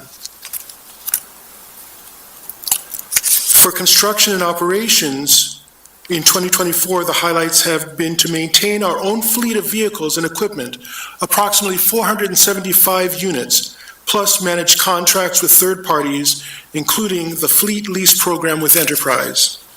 We continue our self-performance of construction, including utility work, paving, civil, and specialty projects. For example, the Portland Loo, the Pleasure Road stream realignment, which was quite a piece of engineering. That was one for Nova, if you will, and the Sunnyside-Conestoga spillways. And we managed construction, including capital projects at Ewell Plaza and Binns Park, the Plum Street Roundabout, and various green infrastructure.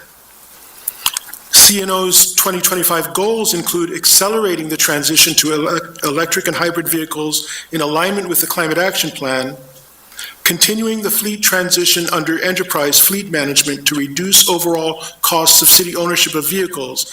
This is a 5-year transition, and we are currently in year 2.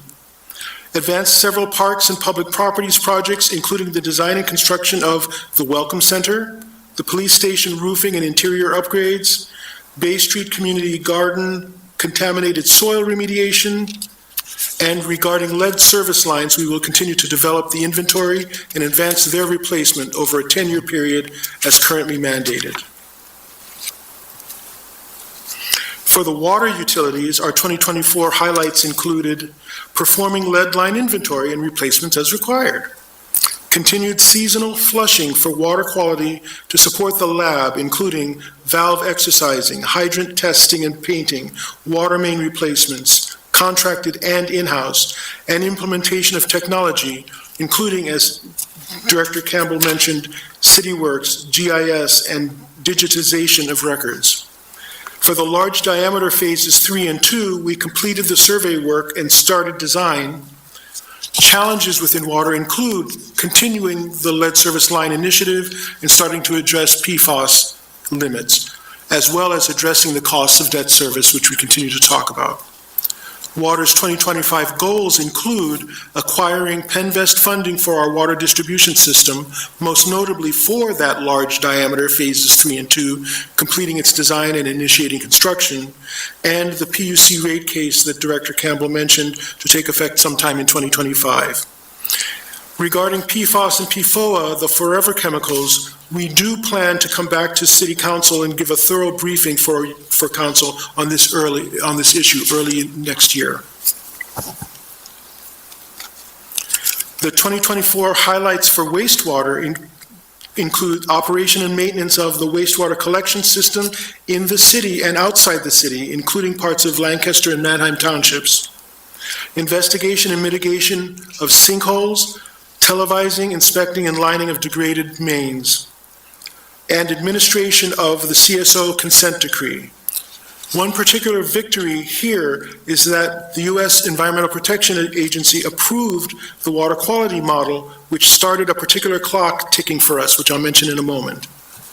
Key challenges in wastewater include the ever-increasing costs of managing and removing biosolids, including the current consideration of anaerobic digestion and dryers to reduce biosolids, the cost for which we'll talk about in the capital plan in November, and PFAS regulation concerns of the plant's discharge as a looming set of issues to address, although not yet legislated.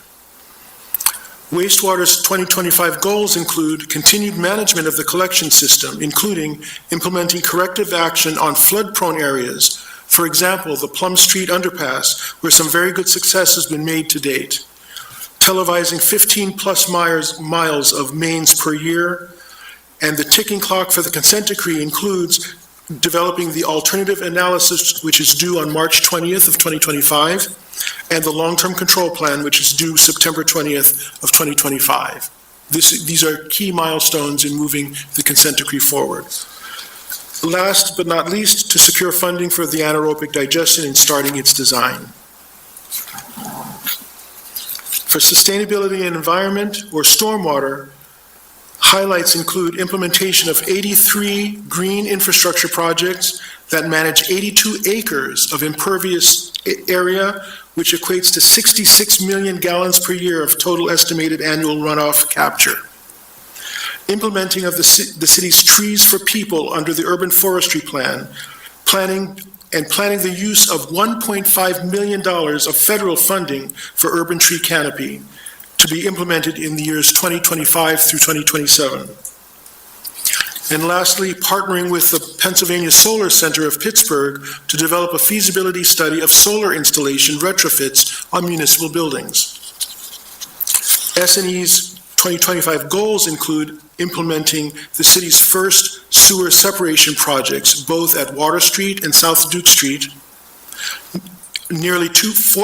planting nearly 400 street trees in existing infrastructure such as empty tree wells, completing the Climate Action Plan 2025 report with future recommendations, and hopefully solar installation at select municipal facilities by the end of next year. And finally, our solid waste and recycling team's 2024 highlights include ongoing management of the program, which includes curbside trash and recycling, yard waste collection, operating and maintenance of the recycling drop-off center, and the adopted program.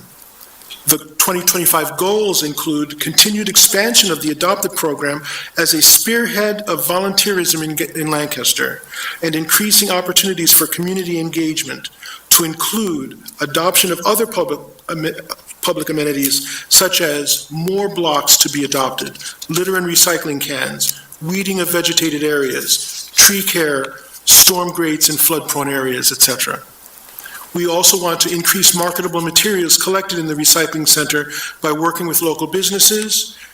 We include outreach and education for our center to be realized as a county and regional facility, and expand the compost cooperative program in 2025, including locations in the southeast. And lastly, to utilize the raised beds at the recycling center for educational opportunities related to sustainable food practices. Now what everyone's been waiting for, the numbers. We'll start with the general fund, which in many ways is the interconnecting framework through which the work of DPW can be performed. In general, the general fund numbers stayed close to par with last year, even though salaries and medical insurance increased across the board. Overall, though, it is noteworthy that DPW's general fund actually decreased this year by about 2%. Several cost factors contributed to the numbers you see. Reallocations of administrative services, as Director Campbell described, which I will, for the rest of this presentation, talk about as administrative services reallocation, medical and dental insurance increases, additional professional and contract services in engineering to better prepare for shovel-ready projects, and in streets administration and traffic sections, there is more self-performance, which allowed our dollar to go about 35% further than contracting that work out. In motor vehicles, as I mentioned, we're entering year 2 of the enterprise fleet contract, and we are trading out our oldest, most maintenance-intensive vehicles for new models. Parks administration increases include contract services, including language interpretation and dedicated clean team ambassadors for Binns Park, Yule Park, and public restrooms. Buildings and parks both went down in cost, partly due to internal reorganization and reduced vehicles and reduced contract services, as well as reallocation of telephone costs. As mentioned on the last slide, there were minimal staffing changes, as mostly we've attempted to make operations more efficient and effective. The Bureau of Engineering reflects a need to partially cover the cost of a permit supervisor, which is needed by the city. This change would take effect with home rule approval.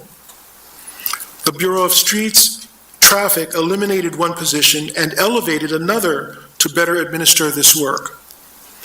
The Bureau of Streets Maintenance eliminated a labor supervisor and a laborer position, and the Bureau of Parks/Buildings has crafted an assistant manager position, which requires elimination of one custodial position if we do not get home rule.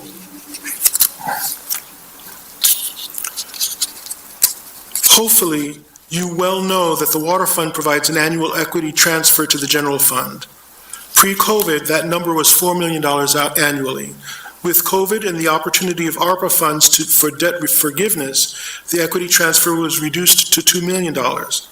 As ARPA is no longer available for this purpose, we propose going back up to the pre-COVID level of $4 million annually. A consequence of this structural requirement of the Water Bureau Enterprise Fund is that the water utility must operate extremely efficiently, which it does, in order to break even. Our goal over the next several weeks will be to develop a strategy to create a reserve fund, and some hints of that are mentioned in the current budget, to avoid having to pay a premium cost when unexpected expenditures or unfunded mandates arise. Fee revenues for public works are comprised of 3 main areas: right-of-way permit fees, city property rental, and vehicle repairs that we perform for a few outside municipal entities for which we charge. Enterprise fund cost reimbursements pay for direct services that they use from the general fund. This includes things like office space, electric, and other utility payments and services provided.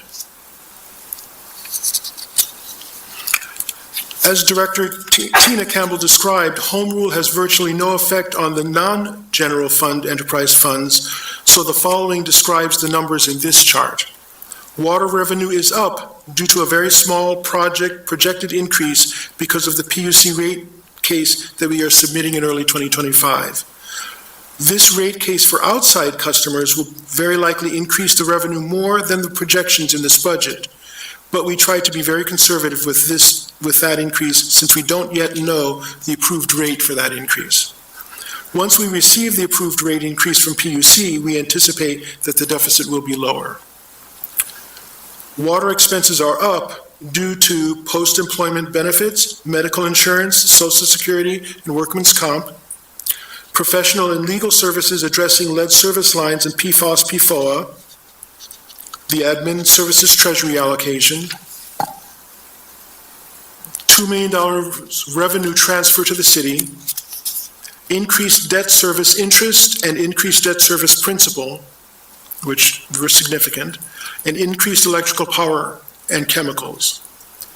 The water net deficit increase, while we had budgeted a shortfall in 2024, we have seen some expense savings in many areas and are actually projecting a $1.2 million surplus in 2024, which will be used to address the deficit moving into 2025.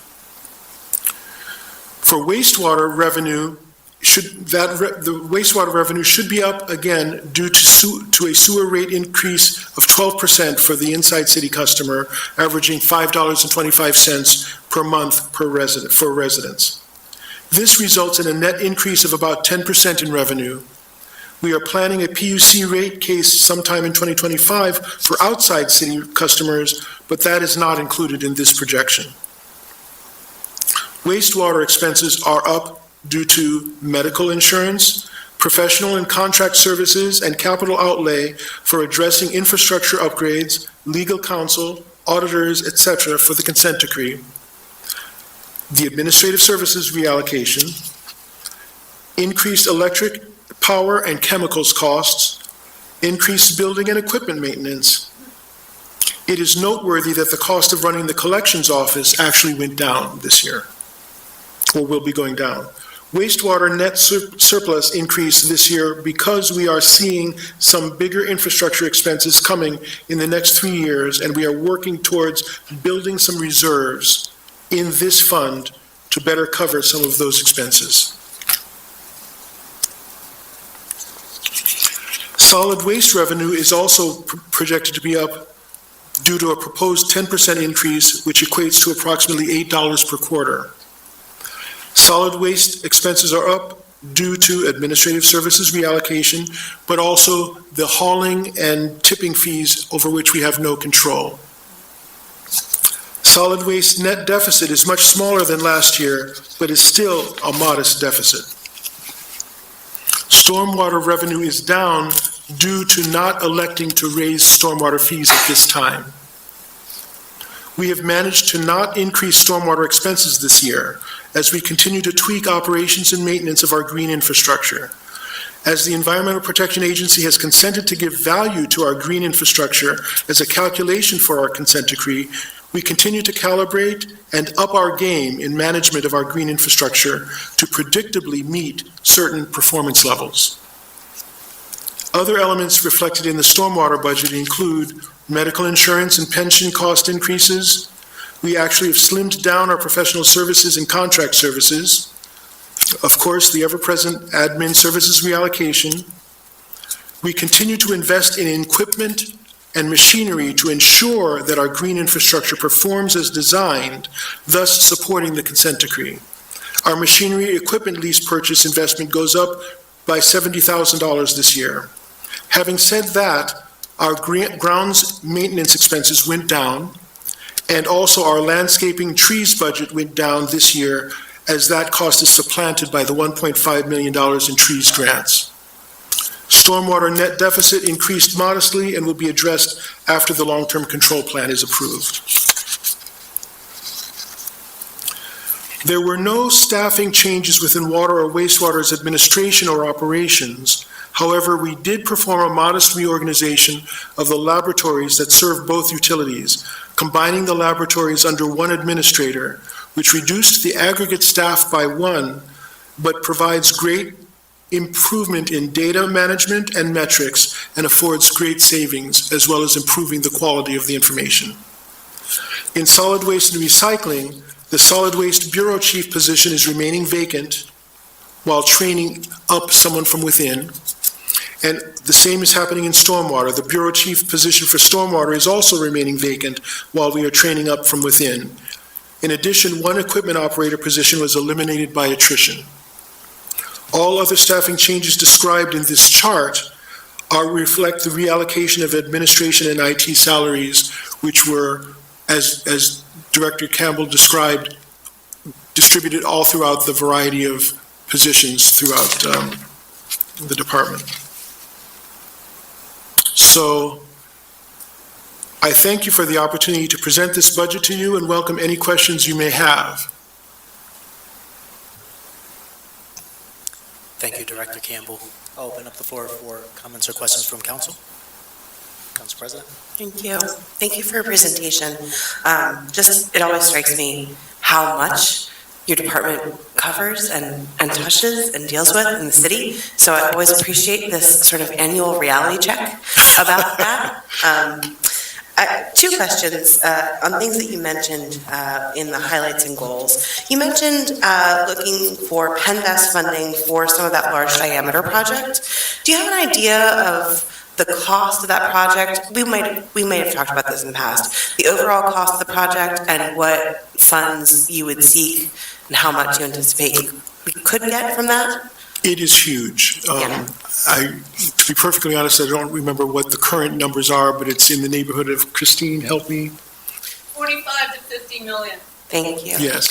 And so- I would just say that's a great question as a precursor into the more robust conversation we're going to have about capital budget that's coming at the November committee meeting. Right. So the part of that, those capital planning efforts that get reflected in the operations budget are the debt service. And being able through home rule and having a little bit more flexibility with funding to plan how to extend or how to distribute that debt service is a huge part of the benefit of having home rule and of having a long-term capital plan. One of the things that I'm very, very proud of and will be very proud to present come November is the fact that we now have a capital plan for the next 20 to 32 years for all of the infrastructure. And so that allows us to identify those costs for each of these elements, whether it's large diameter pipe, PFAS installation, lead service line replacement, et cetera, and be able to talk about it in the context of debt service. That's terrific. The second question I had is you mentioned implementing under the sustainability and environment goals in 2025, the first sewer separation projects, Water Street and Duke Street. Can you tell me a little bit more about that, about why those locations were selected, why that's significant, and what a cost would that be? So in many ways, this is some of the low-hanging fruit. One of the reasons we have the consent decree and the combined sewer overflow challenge is because we have a large portion of the city that actually combines the stormwater, the regular stormwater with the sewer system. By being able to do separations, it allows us to reduce the volume of water managed and the areas that have to be dealt with differently. Water Street and South Duke Street are almost natural. Under Water Street, there's a natural underground stream, and we can, as low-hanging fruit, we can engineer it so that it's following the natural course of water path and be able to reduce significantly the size of the CSO, and that's what we mean by the separation. With South Duke Street, it's an opportunity to reduce significantly the combined sewer outflow and hopefully get closer to being able to eliminate the Susquehanna outflow altogether. So and by being able to get to elimination of an outflow, it reduces the adverse impact and improves the ability to use the adjacent public spaces for recreation, et cetera. That seems pretty impactful. Yes, it's very, very impactful. The designs for separations have been ongoing for quite some time. There are several other separations that are planned, not the least of which is one closer to the northern border with Mannheim, and we have some challenges there already on a different level, but being able to encourage even some of the private developers to take properties off of the combined sewer outflow is an advantage to us. So there's a development at South Queen and Furnace, or what is the name of the street? It's Furnace. Yeah, at Furnace, which is actually reducing, is actually increasing some water separation as a private development. And that's the Redmond's development. Yes, that's correct. Yeah, that's really great to hear. Thank you for that context. Great question, Council President. Any other questions from council? Councilor, if I may, just a quick question, Director Campbell, thanks for the presentation and for all your department does for the city. Just wanted to ask about the PUC rate increase request for 2025. I thought initially it was just one for out-of-city customers. Are you saying there's going to be another request for in-city customers, or just one?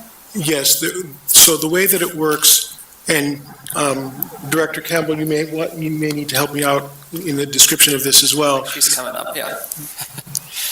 There are, under the PUC, we have one set of regulations for the customers within the limits of the city, and a different set of financial obligations for that outside. Yeah, so because the customers within the city can vote basically to ensure that any rate increases that they see come through you all, come through council, those are not regulated by the Public Utilities Commission. So those are decided here with ordinances through council. The outside city customers, we do have to go through the PUC to get those rates increased. So we are not proposing an inside city rate increase this year, but we are going to the PUC to propose an outside of the city rate. Is that helpful? Yes, it's just one request, or is it? It's a request for water, and then we will be going in later in the year for sewer as well. So it's two different requests. I think that's the clarification I needed. Thank you. I'll just summarize, because it is within the Department of Public Works that we see rate increases. So there's a proposed outside water rate increase that is contingent upon the Public Utility Commission's approval. There's an inside sewer rate increase proposed at $5.25 per month for the average city resident. There's an $8 per quarter increase proposed for solid waste and recycling, and what you heard was that those are direct costs that we're having to pass on to our customers for the increase in tipping and hauling fees that are charged to us, and that there is no increase in stormwater expenses. That's correct. Just to wrap that all up.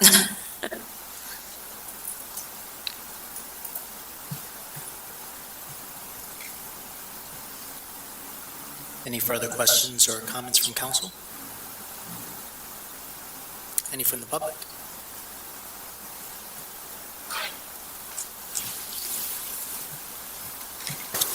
Hello. Tony Dasher, 700 block of New Holland Avenue. Hi, Tony. I have other questions that you actually answered. Quick question for you guys. Can I send Bernie an email of questions as opposed to writing them out on forms? Would that be acceptable?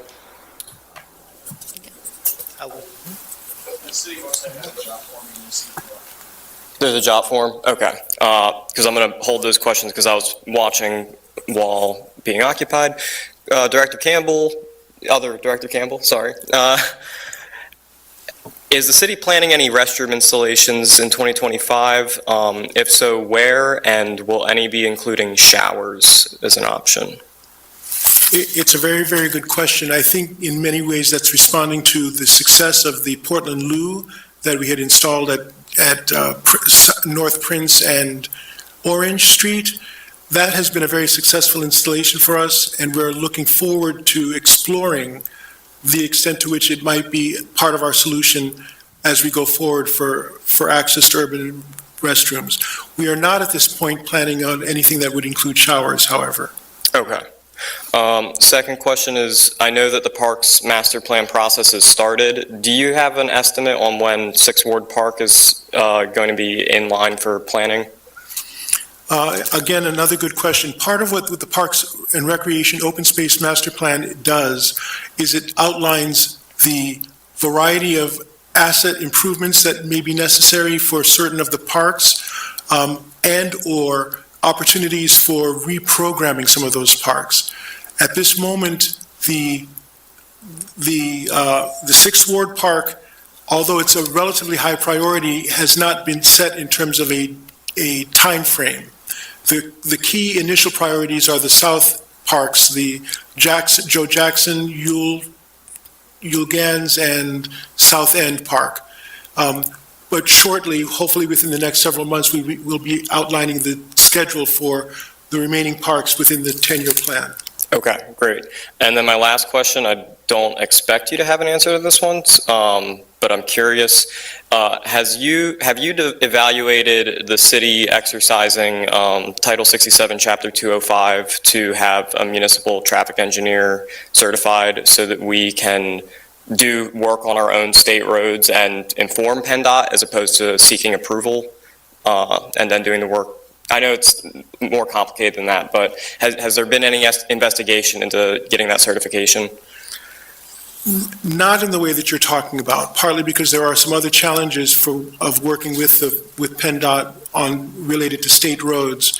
It really, what we have elected to do in many ways is to try to maintain a good working relationship with them. As you know, in the past, we may have asked for forgiveness rather than permission. And as we've been an experimental city, that has allowed us to go forward in some cases. However, in this past couple of seasons, PennDOT is looking a little bit more closely at what we do and how we do it. So we want to basically maintain good working relations and the good dialogue so that they understand why we're doing what we're doing.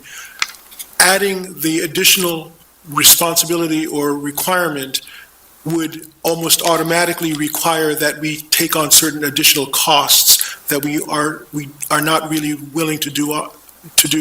At this moment, on an annual basis, there's a memorandum of understanding that says, as long as we are not in conformance with PennDOT requirements, we have the ability and we're allowed to plow those streets or clean those streets with our own equipment in our own way, which allows us to have an extensive bicycle infrastructure that we can take care of, or to be able to have bump outs that improve the pedestrian safety in the public right of way. If we break that relationship, we suddenly not only may be prohibited from doing some of those other things, but will take on the financial responsibility as well. But we have not pursued it. We have not pursued it partly for those kinds of conversations. I just feel like I have to at least say, I don't feel like it's breaking a relationship to get that certification. It's just the city then having the authority to do work and inform PennDOT, essentially. We would still have to follow all their standards, and I don't think there's any other additional maintenance requirements on our part. It just gives us a level of authority to look into issues without getting for example, if we want to limit trucks on certain roads, we could do a municipal study as opposed to a state study. And I do understand that. I think we are open to being able to consider a wide variety of things. And I will say that the conversations we've had over the last 6 months or so have led us to a very good working relationship with PennDOT. And that does not necessarily present the need to take something more extraordinary. Okay, that makes sense. Thank you. Mm-hmm. Thank you, Director Campbell. Any, Councilman Khalid? Thank you, Councilor Arroyo. Thank you, Director Campbell, for the presentation. And how does the department ensure equitable distribution of services across all neighborhoods? I know that you have a lot of priorities. And how does the department ensure equitable distribution of services? So it's a very, very good question. It's difficult to ensure them and to guarantee them. However, a lot of it is how we have developed the operations of the Department of Public Works so that there's a lot more cross-consultation between the different otherwise siloed organizations. We map each of the different projects, whether it's paving projects, horizontal infrastructure projects, et cetera, to try to make sure that we're not only addressing the needs that are extraordinary, but where there are areas that have been either ignored or have not been attended to for a while, to what extent do we make adjustments and address that? As an example, one of our key challenges is the pavement condition index, where a lot of the pavement work that we're doing is related to infrastructure, whether it's UGI, PPL, and other utility infrastructure upgrades. And that sets forward a 1 to 5 year process of working with that street, those utility companies and that community for that upgrade. We then try to identify, are there other streets that fall below fair, which might be poor or very poor condition, that are in adjacent streets, and say, can we include them in those projects? Or if there's no utility project coming down the pike in the next 3 or 4 years, do we do that independently? So there are several projects where we have, now that we do a lot more self-performance, when we have the opportunity, we can say, let's address these several streets in this particular area. 2 or 3 challenges that we've had recently are that we would like to do that, and we see that there is actually some infrastructure work that will be taking place 2 years down the road or 3 years down the road.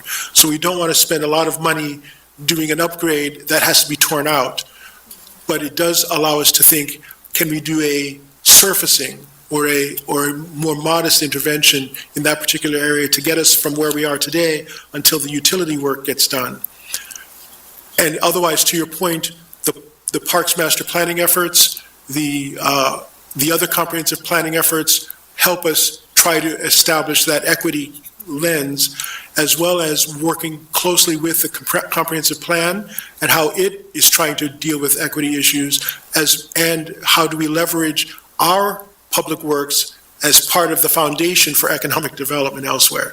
So I think we try to be very, very conscious and conscientious of it.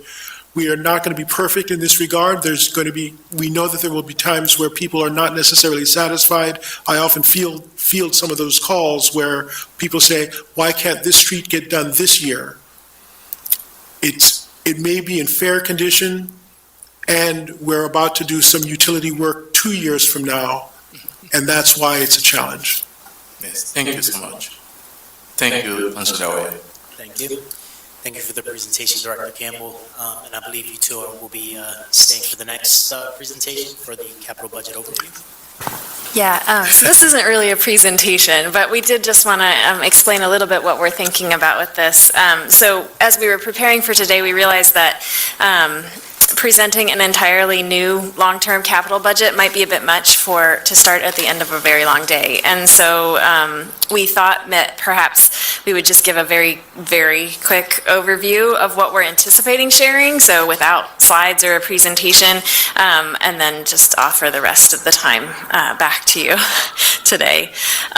So we're going to plan instead to present the capital budget in November, and it's going to be very similar to how we do the operating budget, meaning we'll present a high-level overview of the capital plan at the Finance Committee meeting on November 4th, at the regular Finance Committee meeting, and then at the special meeting on November 14th, we will share a few more details about the capital plan at that time, if that works in the scheduling. So hopefully that'll give us better opportunity to kind of clearly present the plan, allow you all to see it as an overview, and have time with the details.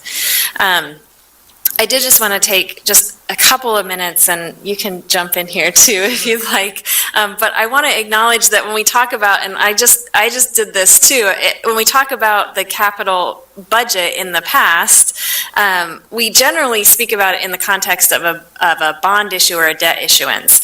And so debt funding is definitely a part of this, but we're not solely referring to debt when we're talking about it this time. So I just called it the capital budget and the capital plan. Really, this is about looking at a capital plan. It's really a long-term strategy for ensuring that all of our infrastructure needs are met. So it's the physical pieces of our work. As Director Campbell already mentioned, this plan is long-term. The minimum is 20 years. It goes up to 32 years in some of the parts of the plan. And it details all of the physical assets, and it makes sure that they're all maintained or that new ones are built depending on the need. So it includes all of the enterprise funds, though I would say that the largest amount of the infrastructure is really, it includes all of the enterprise funds and the general fund, but probably the largest amount of the infrastructure is in the water and sewer. Am I getting that correct? Yeah, you're absolutely correct. And again, it will include a capital budget, of which a part of that is bond issuance and debt, but there are other components to that as well. So we're going to be kind of giving the high-level overview on November 4th, and then more of the details on the 14th. And I just want to say, while you're thinking about that, a huge amount of the responsibility for getting us to this place of having a 30-year capital plan for water and wastewater is dependent on Deputy Director Christine Volke-Hilditch and her team, which looked at all of their assets with our consultants in great detail for an almost indefinite future. At what point do those assets need to be replaced, et cetera. Similarly, last year, 2 years ago, if you remember, we instituted a facility condition assessment contract where we assessed all of our vertical infrastructure, and that is now an incredible tool for helping to determine what is capital eligible and when it should be appropriately scheduled, not what often happened in the past, which was, I see 2 broken windows, let's replace all the windows right now. So we can now plan appropriately and have flexibility. We have a better sense of what might the likely cost be if we delay that work by 3 years or accelerate it by 1 or 2 years. If I could add on to this commentary, to just say, to share my gratitude and appreciation for the effort that has been put into developing a capital plan. I know Steve is sharing that with Christine. But when Steve came on board in January of 2020, this was a priority for us to develop a long-range capital plan that would be a comprehensive, forward-looking roadmap that would encompass the general fund as well as all of the enterprise funds. And so for this council and for future councils, this will be a roadmap in which decisions can be made and there can be a broader public understanding of what are the cost drivers for rate increases and borrowing, to be able to have just a more holistic understanding, because this is such a big part of the operations. It has literally taken Steve years with the team to put together all of the component parts. And in the meantime, the beat doesn't stop, because there have been new EPA requirements that are adding to the capital costs, like the lead and copper rule, which I spoke to in my mayor's report last week, and which you've heard about in the budget repeatedly today, as well as replacing infrastructure that is at the end of its useful life, like the 42-inch main, which you also heard was, around a $50 million investment for the remaining phases. That's not all of the total cost of that project. So I am particularly excited to be working with the 2 Director Campbells. On one side is Steve, who is with his team recognizing and working through this long-term plan, which is a roadmap that is going to help guide future investment. And then on Tina's side, it is putting together the financial plan, looking at the overall financial capacity of ratepayers in the city and in the future, looking at affordability, which is like the part that I'm going to be elevating as well. So this, I just wanted to like draw this conversation up another level because this is transformative for the future. People will be able to look at the capital plan. There'll be a financing plan that goes with that. We'll be able to project when there are potential rate increases coming for at least the next decade.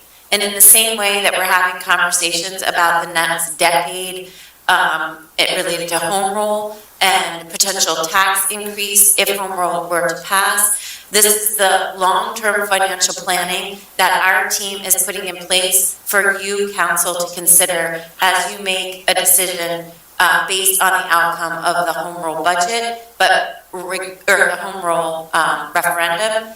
But regardless of whether home rule passes or not, this will provide a financial roadmap for at least the next decade, as long as it is continuously updated and maintained.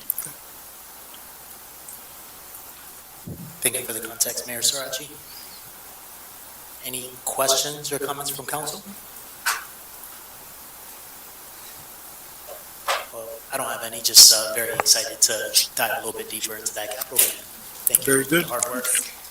Well, I'd like to extend my gratitude to all the directors for their presentations this evening, for a really robust budget season, especially preparing two budgets. Director Campbell, so really appreciate your hard work and your team's hard work in doing that for this year. So with that, I'll conclude the Finance Committee and hand it back over to Council President. Thank you very much, Councilor Arroyo. That is the extent of our agenda today, so I will hear a motion to adjourn. Motion to adjourn. Second. A motion and a second. All in favor? Aye. We're adjourned. Thank you. Question for you, I didn't want to ask it at the podium. And this is not coming from my bosses, this is just me.